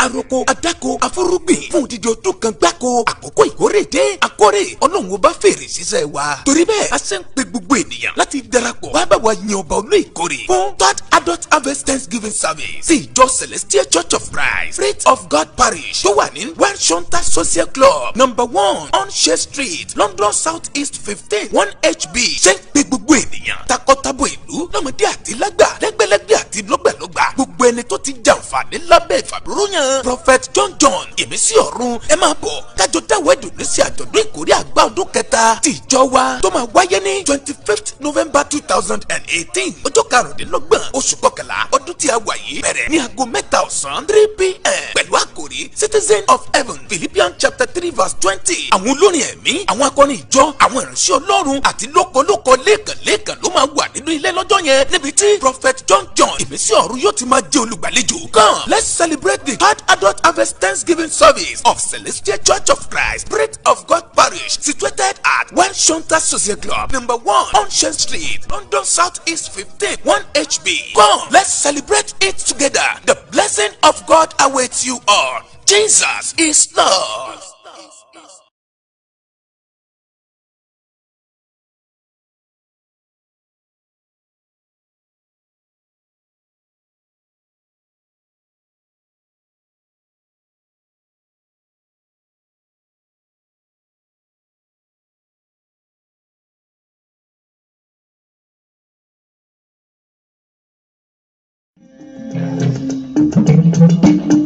Ogun níbi gbogbo ọ̀rọ̀ jù. Ẹ káàbọ̀ padà láti ẹ̀ka àpolówó ọjà wa. Ẹ má gbàgbé fún Jerusalem lílọ yín ẹ̀yin tẹ́ bá fẹ́ lọ ẹ̀tìrí polówó ẹ̀. Ẹ̀yin náà gbáradì ilẹ̀ Jerusalem kì í ṣe ibi tí ọmọ onígbàgbọ́ ò lè lọ. Gbogbo pátápátá ẹ jẹ́ ká gbáradì. Wọ́n ń gba ti lè rẹ́gísítà báyìí láti inú oṣù yìí títí di March ending. Òun náà ni ẹ lè sanwó yìí dà. £1,650 ni wọ́n lè máa san díẹ̀ títí tí oṣù March ó fi parí. Torí pé ìrìn àjò yìí June 7 òun náà ni ó máa wáyé tí a máa gbéra lọ sí ilẹ̀ mímọ́ Jerusalem. Owó insurance, owó medical treatment gbogbo ẹ̀ ló ti wà ń bẹ̀, hotel ní oríṣiríṣi gbogbo nǹkan tẹ́ bá fẹ́, ìgbádùn tó sodo sínú ìrìn àjò yìí kódà ó gbẹnu tán kò ṣeé fẹnu sọ. Ẹ̀yin náà rèé ẹ darapọ̀ mọ́ wọn lónìí fún ìrìn àjò ilẹ̀ mímọ́ Jerusalem láti lè ṣe Holy Trinity Family Pilgrims lẹ́yìn wọ́n pè yín. Ẹ má gbàgbé fún ìkórè ti ìjọ CCC Breath of God Parish èyí tó máa wáyé ní November 25th ọdún 2018 tá a wà yìí ní ọjọ́ Sunday tó kẹ́yìn oṣù November. Ó náà ló máa wáyé o látọwọ́ bàbá wa Prophet John tí gbogbo wa mọ̀ sí ìmísí Olúwa. Ìkórè ọdún kẹta òun náà ni wọ́n fẹ́ ṣe yìí. Gbogbo apátápátá ni wọ́n ń pè síbi ìkórè ọdún yìí pé ká bá wọn dúpẹ́ ká bá wọn yọ ayọ̀ ọdún yìí tí Ọlọ́run ọba tó ti gbé ìjọ Breath of God Parish kalẹ̀ láti ọwọ́ bàbá wa Prophet John ìmísí Olúwa. Òun náà ni wọ́n ń pè wá sí èyí tí wọ́n pe àkórí rẹ̀ ní Candidate of Heaven. Gbogbo àwọn ọmọ ìjọba ọ̀run pé ká wá gba orí ọ̀fẹ́ kí olùkórè kókórè ayọ̀ fún wa nínú ìkórè ti ọdún yìí. On the 25th of November 2018 náà ló máa wáyé. Ìyẹn ní number 1 Wishunters Road, ìyẹn ní number 1 Onse Street, London SC15 1HB ní ẹ̀gbẹ́ car wash ní off Oakent Road off Idatin Road. Gbogbo àná la mọ̀ hall yìí tó wà ní Onse Road ní Oakent Road níbi ẹ̀gbẹ́ car wash níbẹ̀ náà ni ó ti máa wáyé. Aago 3 ọ̀sán náà ni ẹ̀sìn ó bẹ̀rẹ̀. Aago 3 ọ̀sán ló máa bẹ̀rẹ̀. Gbogbo apátápátá ló ń pè gbogbo àwọn ọmọ Ọlọ́run. Ọ̀gọ̀rọ̀ wòlíì Ọlọ́run ìránṣẹ́ Ọlọ́run ló máa wà ń bẹ̀. Àwọn ọ̀pọ̀lọpọ̀ olórin ẹ̀mí náà ni ẹ máa bá pàdé ń bẹ̀ tí wọ́n fi orin ayọ̀ àti ìdùnnú tá a fi gbàre lọ́wọ́ Ọlọ́run. Ẹ jẹ́ ká tún yàrá gbogbo àwọn ọmọ lẹ́yìn Kristi káwa náà wá gbàre tuntun. Gbogbo àwọn ọmọ Candidates of Heaven káwa náà wá gbàre ayọ̀ nínú ìjọ CCC Breath of God Parish látọwọ́ Prophet John ìmísí Olúwa. Wọ́n ń pè wá, Ọlọ́run ọba yóò kórè ayọ̀ fún gbogbo wa. Ẹ má gbàgbé, ẹ jẹ́ ká fi sọ́kàn. Ẹ ṣeun. Bẹ́ẹ̀ ni mo rí bàbá mi ọlá unit wọn ni well done. Honourable Adébáyọ̀ Olúwaṣèyí Adépọ̀l wọ́n pè wá wọlé nígbà tí ìpolówó ọjà ń lọ. Wọ́n pè wá wọlé, wọ́n dẹ̀ ṣàlàyé fún wa nípa ọ̀rọ̀ ìfẹ́ tá ń sọ̀rọ̀ lé lórí. Wọ́n ní ọ̀pọ̀lọpọ̀ àwọn obìnrin wọ́n ní ọ̀pọ̀lọpọ̀ wọn òun náà ló ti jẹ́ wípé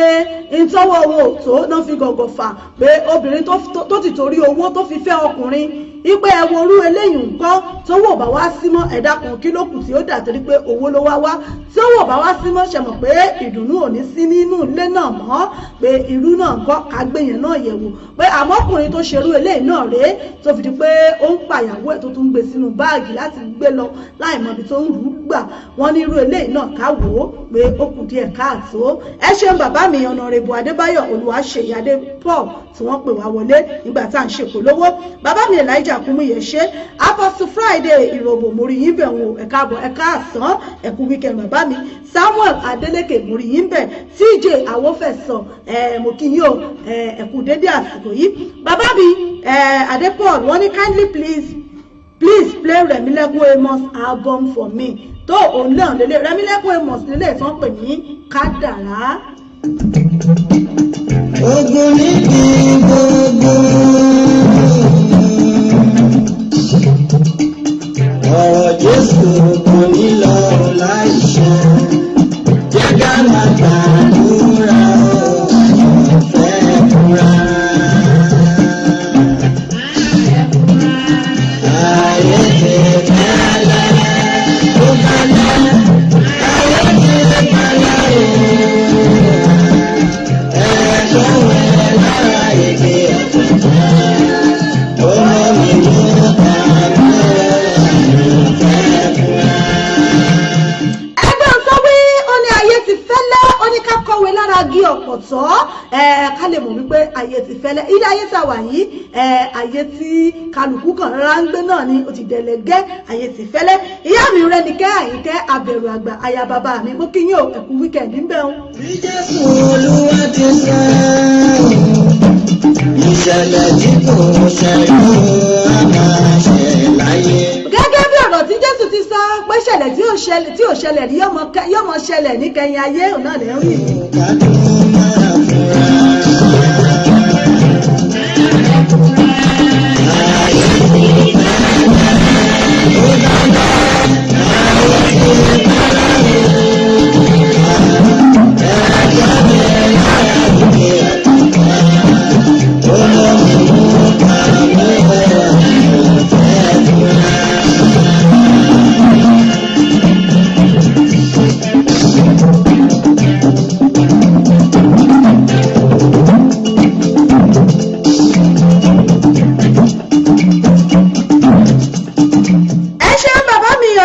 Adébáyọ̀ wọ́n ní thanks and may God bless may God Almighty bless you amen ẹ ṣeun bàbá mi mo níbi ìṣẹ́jú bíi 5 lórí ètò yìí ká tó máa kásẹ̀ ètò yìí lẹ̀ ẹ̀yin náà tẹ́ bá fẹ́ orin àbí ẹ̀yin náà fẹ́ bá wa dá sí nǹkan tá a sọ nípa ọ̀rọ̀ ìfẹ́ yìí tá a sọ nípa ẹ̀ pé kí ló dé tí a kì í rán sí promises májẹ̀mú àwọn ìlérí tá a ti ṣe fúnra wa nígbà tá a pàdé tó fìdí wípé nígbà tó bá yá ìgbájú ìgbámú ò ṣe mọ́ náà ló kù tá a máa kọ kí ló dé kí ló fà á àwọn bàbá mi Honorable wọn ti pè wọlé nígbà tá a ń ṣe polówó ẹ̀yin náà sì lè pè wọlé ẹ lè pè sórí WhatsApp wa ẹ dẹ̀ lè pè sórí nọ́mbà gangan fáwọn àṣàwà ní UK lórí 07459353799 àwọn àṣàwà Nàìjíríà a lè pè sórí WhatsApp wa àbí àṣàwà ní Europe a lè pè sórí +447459353799 lórí WhatsApp wa kẹ́yìn náà bá wa dá sí ohun tẹ́yìn náà bá rí tó fi ń rí bẹ́ẹ̀ tí ẹ bá fojú inú wò ó. A ò lè tó sọ́mọ bíbí a ò lè bọ́kọ́ ẹ̀ fúnra. Ọ̀pọ̀lọpọ̀ ní ìgbà yẹn ẹ̀ fúnra.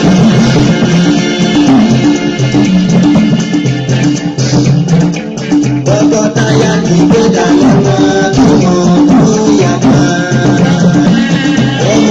Ẹ̀yin náà gbọ́ tọkọtaya ìgbédalẹ́mọ́ kí wọ́n tó túká ẹ̀ fúnra. Kí ló fà á tó fi ń rí bẹ́ẹ̀?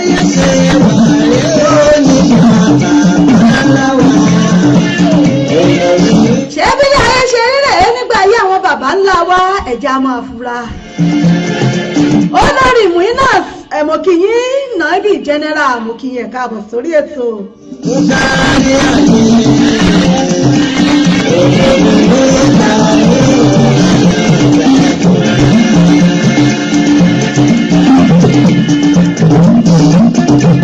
Òtítọ́ ni Nàìjíríà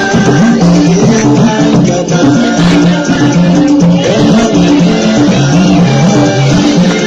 Bẹ́ẹ̀ni náà báwo láyé òsín yìí ìbúra èké àwọn wa lọ bí ọlá Ọlọ́run àwọn ìbúra èké tí wọ́n mọ̀ búra lórí irọ́. Nígbà wọ́n bá búra èké tẹ́ wọ́n sì wá mọ̀ parọ́ mọ́ lọ́hùn.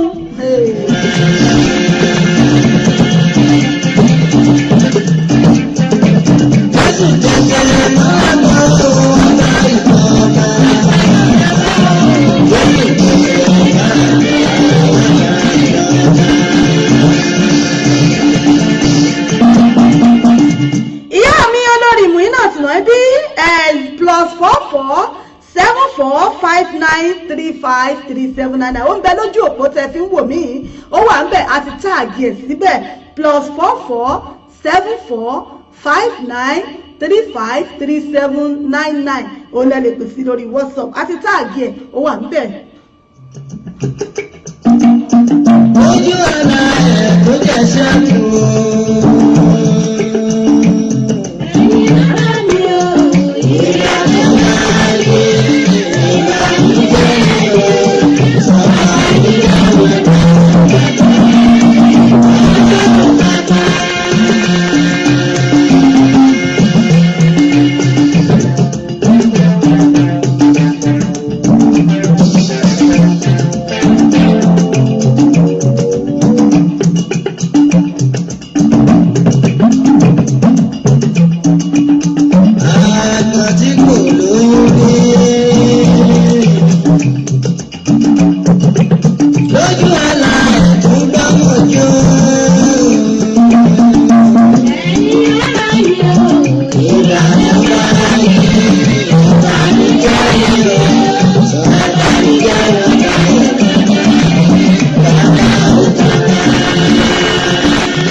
tẹ̀tẹ̀ra májúra ó náà ní nǹkan tí Rẹ̀mílẹ́kún Amos tó ń sọ kọ́lọ́wọ́ bá kó dẹlẹ̀ fẹ́ni tó ti lọ wọ́n ní bó ní rèsé bá kọ̀ tí òfin gbá mọ́ èyí tó ti fílẹ̀ ò lè parun òun náà ní ọ̀rọ̀ Rẹ̀mílẹ́kún Amos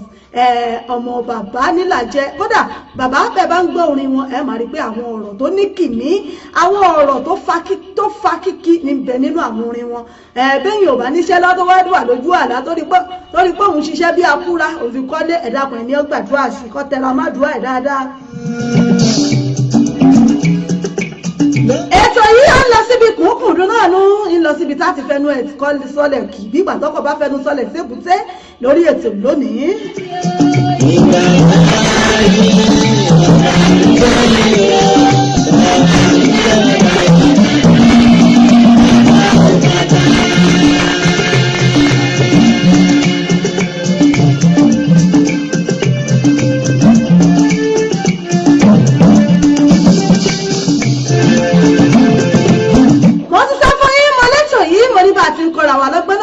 Para wa lẹ́rìn náà la máa fòye òye ayé la máa fi yéra wa bẹ́ẹ̀ náà la máa fa àwọn orin ọlọ́kan ọ̀jọ̀kan tá a máa fi gbádùn ẹ̀mí ara wa fópin ọ̀sẹ̀ lágbo fàájì náà lélẹ́yìí fàájì unlimited ní ètò ní fàájì unlimited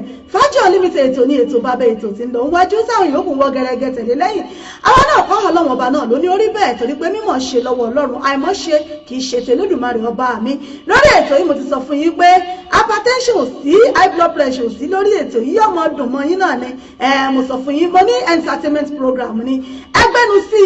kì í ṣe poison ni lórí ètò yìí kí gbogbo ẹ̀ ó ti máa fa kìkì tí ọmọ dùn tí ọmọ lárinrin pẹ́lẹ́ mi ọmọ yìí olólùfẹ́ yín ìyá àbàdàn yín náà ni authentic yín náà rèé unbeatable ìyá àbàdàn yín náà rèé wọ́n náà lórí pírẹsẹ̀ntà yín á sọ̀rọ̀ tẹ̀fẹ̀ tìmọ̀ràn yájú ọmọ yín rèé tìmọ̀ pàṣíwájú ń bàbá máa ní ẹmọ́ fọmọwọ́mọ béèyàn fọmọwọ́mọ wà láyé ó lù kan pa torí pé ọlọ́wọ́ ọba náà ní ká pèdè ara náà ní iṣẹ́ tèmi èdè ìfọmọgbọ́ wá torí pé gbígbé báyìí náà là á pèdè jíjẹ báyìí náà là á jẹdé ká pèdè ara fòkèrà bàbá ó náà ní tèmi lórí ètò yìí kí n pèdè ara sí yín létí kí inú yín ọmọ dùn kára yín ó sì mọ̀ yá gágá torí pé ìgbádùn tí náà ní gbìyànjú tiwa kó lè dùn kó lè pọ̀ kó lè pẹ́ kọ́lọ́wọ́n ọba mi kó sì fadùn sí lórí ètò yìí ẹ̀yin tèmi gángan ìjìnlẹ̀ pampan ẹ̀yin tèmi mo mọ̀ wípé nínú ilé tí ẹ wà lóde àríyá gbogbo ẹ̀ mo mọ̀ pé ó ń gbá ski ó ń ṣá púlọ́pọ́ ọlọ́wọ́n ọba mi ó tún ń ṣá púlọ́pọ́ ń bẹ̀ ẹ mọ̀ fi gbádùn ṣayọ̀ lórí ètò náà la wà yìí wọ́n mọ̀ dáadáa gbẹ̀rẹ̀ díẹ̀ lórí ètò yìí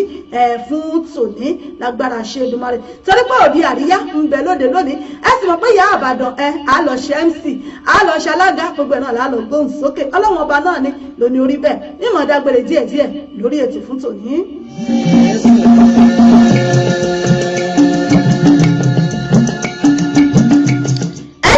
Rachel òfin ìfolúwa òjò mórí yín Primate JB mo tún rí yín lẹ́ẹ̀kan sí ẹ káàbọ̀.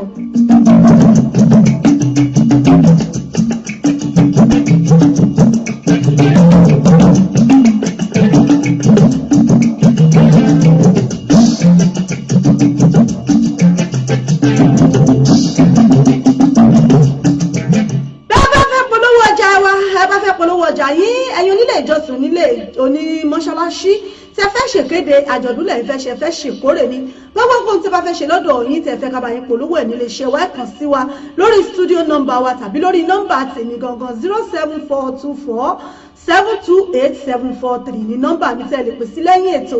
07424 728743 oní nọ́mbà mi tẹ́ lè pè sí lẹ́yìn ètò fún gbogbo ìpolówó yín tàbí kẹ́ pè sí studio number 07459353799 òun náà ni ẹ lè pè sí ẹ̀yin tí bá fẹ́ pè mí láti Nàìjíríà Europe ní ẹ fi +44 síwájú ẹ̀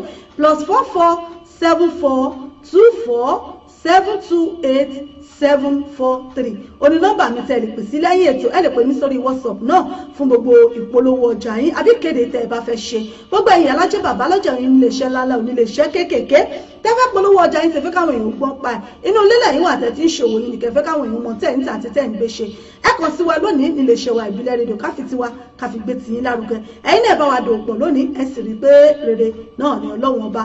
ìpolówó ọjà náà ni àgúnmu òwò bẹ́ẹ̀ bá polówó ọjà bó la yóò ṣe mọ̀ tẹ́ ń tà àti tẹ́ ń gbé ṣe lọ́dọ̀ yín ẹ bá wa dòwò pọ̀ lónìí lówó ìdákọ̀ọ́mù owó tábúẹ́ tí ọ̀gára náà láti bá yín polówó ọjà yín nílé iṣẹ́ wa ẹ sì má gbàgbé ilé iṣẹ́ Authentic Entertainment Organization lábẹ́ àkóso èmi ìyá àbàdàn náà ni fún gbogbo ìnáwó tẹ́ bá fẹ́ ṣe ayẹyẹ tẹ́ fẹ́ ṣe ni ẹ fẹ́ alága àdúrà alága àjókòó ẹ fẹ́ MC fún ìnáwó yín ọjọ́ ìbí ìgbéyàwó ìkómọjáde ni àjọ̀dún ìjọ àjọ̀dún ẹgbẹ́ òun lẹ fẹ́ MC fún ẹ kàn sí mi ní iléeṣẹ́ Authentic Entertainment Organization a wà lórí Facebook page ẹ follow wa ẹ like wa bẹ́ẹ̀ máa rí gbogbo àwọn iṣẹ́ tá a ti ṣe ní iléeṣẹ́ Authentic Entertainment Organization ẹ̀yin náà bá wa dòwò pọ̀ lónìí nílé iṣẹ́ wa fún gbogbo ayẹyẹ yìí amójú ẹ̀ torí pé ẹni tó mojú ògùn náà nípa bìnírè tá a bá sọ̀rọ̀ nípa ti entertainment industry ẹ kàn sí ìyá àbàdàn ọlọ́run ọba à ń bẹ́ẹ̀ àdúródìgbí fún gbogbo event planner yín ni ẹ fẹ́ ká bá yín package event yín àjọ̀dún ní gbogbo tí ẹ fẹ́ ṣe tí ẹ fẹ́ ká package tí yín ní kẹ́ ẹ gbé báàgì yín kẹ́ ẹ kàn máa bọ̀ lọ́jọ́ náà ẹ̀yin ẹ pè wá sí ilé iṣẹ́ wa Authentic Entertainment Organization event àbáyín darí ẹ̀ tínú yóò dùn táyọ̀ yóò kún olórin lẹ́fẹ́ ni fún ìjọ yín ni fún òde àríyá ni ẹ̀yẹ kàn sí wa gbogbo ẹ̀ náà ní bẹ̀ ní sẹpẹ́ ẹ kàn sí wa nílé iṣẹ́ wa lórí Authentic Entertainment Organization event ẹ pè wá lónìí ẹ lè pè mí sórí 07424728743 tàbí lórí nọ́mbà mi kejì 07908025944 07908025944 ó wà lórí péèjì wa nọ́mbà yẹn wà níbẹ̀ tẹ́ bá ti pè mí direct ni èmi náà ni wọ́n gbé kì í ṣe lòmíì ẹyẹ ti pè wá fún gbogbo ayẹyẹ tẹ́ bá fẹ́ ṣe fún gbogbo ìnáwó yín fún MC ni alága àdúró alága àjókòó event planner ni olórin lẹ́fẹ́ ẹ pè wá àbá yín yanjú gbogbo ẹ̀ tọ́lọ́wọ́n ọba tí ó sì tún ṣe kò síbi tí ẹ wá pè wá sí nígun mẹ́rẹ̀ẹ̀rin àgbàlá ayé kò síbi tí ọwọ́jà wa ò dé ẹ̀yẹ ṣáà ti pè wá gbogbo ẹ̀ náà láṣẹ tí ó sì dá tí ó dùn tí gbogbo ẹ̀ tí ó lọ bẹ́ẹ̀ ṣe fẹ́ ẹ ṣe mo dúpẹ́ lọ́wọ́ ẹ̀yin èèyàn mi ìyá mi Mr. Abẹ́kì Àjíṣebútú mo kì í wọ́n ní ẹ ṣeun wọ́n ní wẹ́dọ̀ máa ṣe mo dúpẹ́ a máa lọ lónìí a ti padà níjọ́ mẹ́jọ ẹ má gbàgbé fún ti ìkórè ọdún kẹta ti CCC Breath of God Parish tí wọ́n máa ṣe ní November 25th ní Wisconsin number 1 Onse Street London SC15 1HB nílùú London ní Okento níbẹ̀ ló wà lẹ́gbẹ̀ẹ́ car wash ní hall yẹn wà ẹ má gbàgbé gbogbo yín pátápátá la fìfẹ́ pé aago 7 ọ̀sán náà ni ìsìn ó bẹ̀rẹ̀ ẹ jẹ́ ká wá kórè ayọ̀ kí a wá bá Ọlọ́run pàdé níbi ìkórè yìí Ọlọ́run yóò sì bá wa pàdé lábẹ́ àkóso bàbá wa Prophet John Ìmísí Olúwa náà ni wọ́n ń pè wá lọ́jọ́ náà bẹ́ẹ̀ ni ẹ má gbàgbé Holy Trinity Family Pilgrims fún gbogbo ilẹ̀ ẹ̀yin tẹ́ fẹ́ lọ sílẹ̀ mímọ́ Jerusalem ẹ pè wọ́n lónìí fún gbogbo ìtẹ́ bá fẹ́ fún ìrìn àjò yìí wọ́n á ṣàlàyé fún yín bẹ́ẹ̀ bá ṣe fẹ́ ẹ̀yin tẹ́ bá lè lọ ní ọdún tí ń bọ̀ lágbára Ọlọ́run bó jẹ́ títí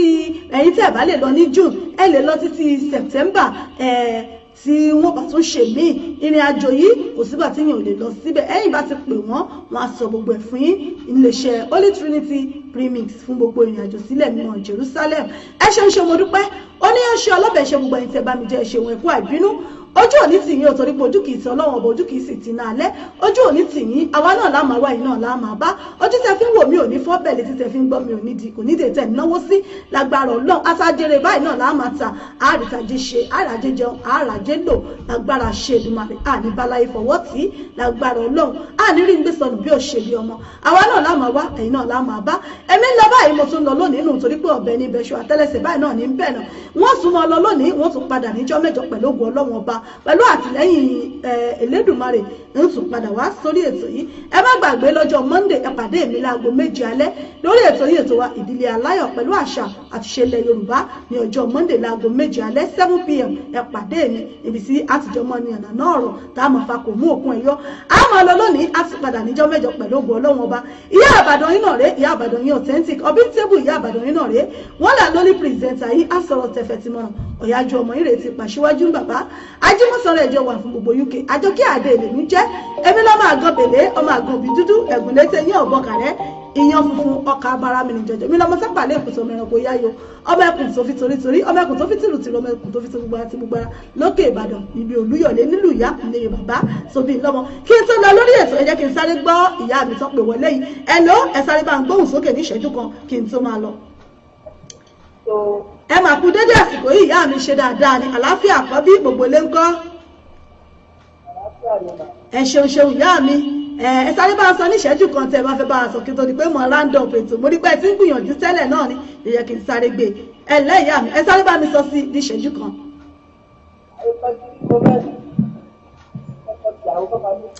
ẹ bá ń gbóhùn sókè dáadáa ẹ lè súnmọ́ kámẹ́rà ká lè gbọ́ yín dáadáa.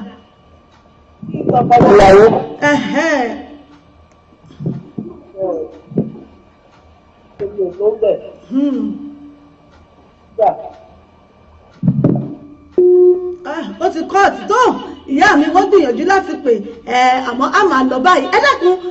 wíkẹ̀ndì láwà yìí ẹja ṣohun gbogbo pẹ̀lẹ́pẹ̀lẹ́ ẹ má jà báyàn já o tá a bá mutí ẹ má jà wakọ̀ tá a bá wakọ̀ ẹ má jà mutí ẹja ṣohun gbogbo pẹ̀lẹ́pẹ̀lẹ́ bá a bá lọ òde àríyá ẹja ṣe jẹ́jẹ́ ẹ má jà jàjẹ ranjú ẹ má jà da gbogbo ẹ̀pọ̀ mọ́ra wọn ẹ má po kẹ́míkà pọ̀ o kẹ́míkà mọ́ dánú rú o kó mọ́ di pé ẹ kàn mọ́ gbọ́nù pé ẹni eré lọ́nu àní lọ báyìí àní fọjọ́ ọlọ́jọ́ lọ lágbára ṣe Èdùmàrè ẹ dákun ẹ jọ̀ọ́ bẹ́ẹ̀ bá rí èṣù tó wọkọ́ mú tó fi gọ́gùn ojú ẹ má fọmú èṣù ṣeré o èṣù ní ṣe mí kò ní ṣẹ̀yìn kò ní yà sí ilé kó wa gbogbo wa láṣẹ Èdùmàrè títí tá a tún fi pàdé níjọ́ mẹ́jọ pẹ̀lú ògùn Ọlọ́run ọba ká pàdé láyọ̀ ká pàdé níre ká má dòlódì lẹ́yìn ara wa ire kàbìtì ire ńlá kò wọlé tọ̀ wá wá títí ìjọ́ mẹ́jọ ó dìgbà kan náà ó dàbọ̀.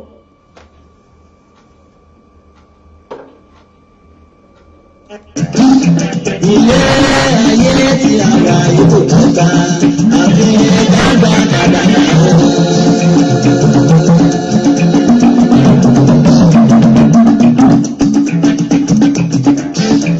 àfi dágbà kàdàkà ènìyàn ilé ayé tí a wà yóò kọ́ka àfi dágbà kàdàkà.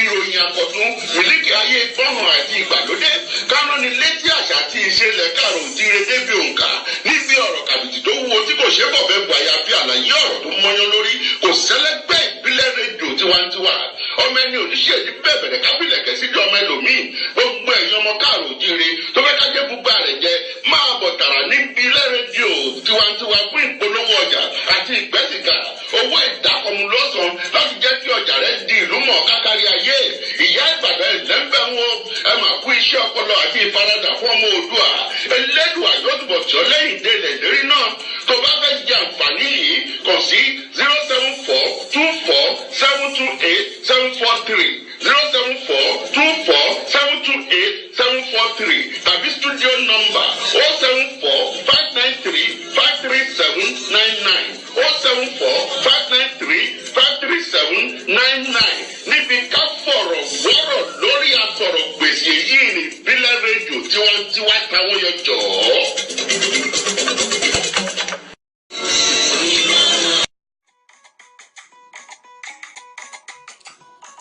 Authentic Authentic Entertainment Organization, Authentic Entertainment Organization, Authentic Entertainment Organization. Àwọn ni wọ́n máa tún dé báyìí o pẹ̀lú oríṣiríṣi ètò nílé iṣẹ́ wọn fún gbogbo ìnáwó tẹ́ ẹ bá fẹ́ ṣe. Ẹ fẹ́ MC fún ìnáwó yín, ẹ fẹ́ alága fún engagement yín, ẹ fẹ́ children entertainer àbí ẹ fẹ́ olórin àsìkò àbí olórin ẹ̀mí fún ìnáwó yín. Ẹ má làágùn jìnnà mọ́.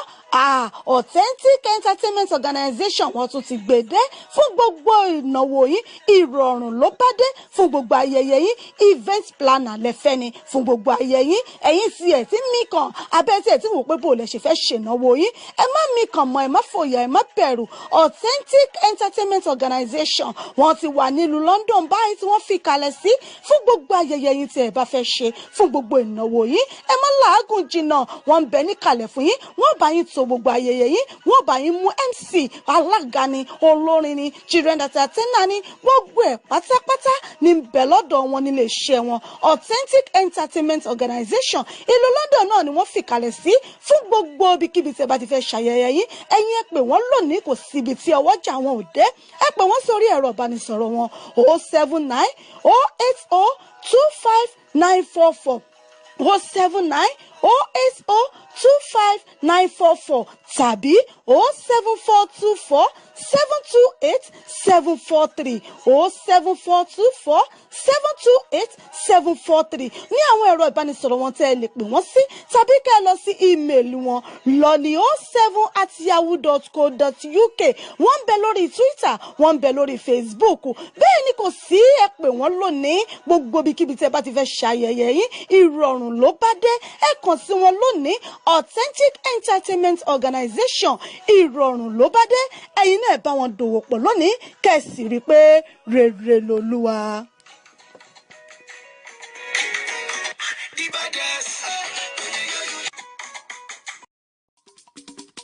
Hey! Holy Trinity Family Pilgrims, the masters at Holy Land Pilgrimage. We are at it again. Jerusalem Pilgrimage. Are you a Christian? Do you love Jesus? Would you like to experience firsthand what our Lord passed through for us? Join Holy Trinity Family Pilgrims this year and witness the glory of God. Visit River Jordan, Mount Carmel, the Sea of Galilee, Nazareth, the birthplace of Jesus, Jericho, Gethsemane Garden, Bethlehem of Judea, the burial place of Jesus Christ, and many more of the historic places you have been hearing about in the Holy Bible. This pilgrimage is bound to enhance your understanding of the Holy Bible and bring you closer to God. As part of your experiences, you will climb the Mount of Beatitude, get baptized in River Jordan, visit the home of Mary and Joseph, Jesus' earthly parents, swim or float on the Dead Sea, present your prayer request directly to God at the Wailing Wall. In short, you will follow the footsteps of our Lord Jesus as he lived in those days. At Holy Trinity Family Pilgrims, your physical and spiritual comfort are our priority. Listen to someone who has experienced us. We really enjoyed today. We moved around, we saw what they do, the culture and everything. And that brings the better understanding of the Bible and even the man, our Lord Jesus Christ, to us. So we are more delighted and more happier today, and the knowledge that we get today is incomparable. Holy Trinity Family Pilgrims based in London will take care of your transportation, accommodation, guidance and tourism needs. We have been doing it and we will continue to do it. Spaces are limited, so you need to register now. Our prices are affordable. For more information, contact us at Holy Trinity Family Pilgrims, Albert Basin, Royal South Docklands, London E16 2QY, or call Pastor Elijah Kumuyi on 079 846 348 98 or Captain Mother Hassan on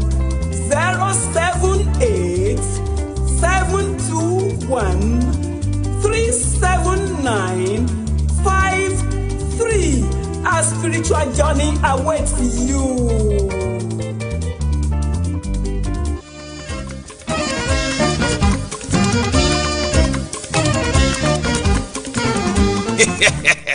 aroko adako afúrúgbìn fún odidi ọdún kan gbáko. àkókò ìkórè dé àkórè ọlọ́run ọba fèrè sísẹ́ wa. torí bẹ́ẹ̀ a ṣe ń pe gbogbo ènìyàn láti darapọ̀ wá bá wa yin ọba olú ìkórè fún third adult harvest thanksgiving service sí ìjọ celestial church of christ Spirit of God parish tó wà ní one shonta social club number 1 on Shea street London South East 15 1HB. ṣe ń pe gbogbo ènìyàn takọtabo ìlú lọ́mọdé àti lágbà lẹ́gbẹ̀lẹ́gbẹ̀ àti lọ́gbàlọ́gbà gbogbo ẹni tó ti jàǹfààní lábẹ́ ìfàbúrúyàn prophet John ìmísí ọ̀run ẹ máa bọ̀ kájọ dáwọ́ ìdùnnú sí àjọ̀dún ìkórè àgbà ọdún kẹta ti ìjọ wa tó máa wáyé ní 25th November 2018 ọjọ́ karùndínlọ́gbọ̀n oṣù kọkànlá ọdún tí a wà yìí bẹ̀rẹ̀ ní aago 3 ọ̀sán 3 p.m. pẹ̀lú àkòrí citizen of heaven Philippians chapter 3 verse 20. àwọn olórin ẹ̀mí àwọn akọrin ìjọ àwọn ìránṣẹ́ ọlọ́run àti lókolóko lẹ́ẹ̀kanlẹ́ẹ̀kan ló máa wà nínú ilé lọ́jọ́ yẹn níbi tí prophet John ìmísí ọ̀run yóò ti máa jẹ́ olùgbàlejò. come let's celebrate the third adult harvest thanksgiving service of Celestial Church of Christ Spirit of God parish situated at 1 Shonta Social Club number 1 on Shea Street London South East 15 1HB. come let's celebrate it together. The blessing of God awaits you all. Jesus is Lord.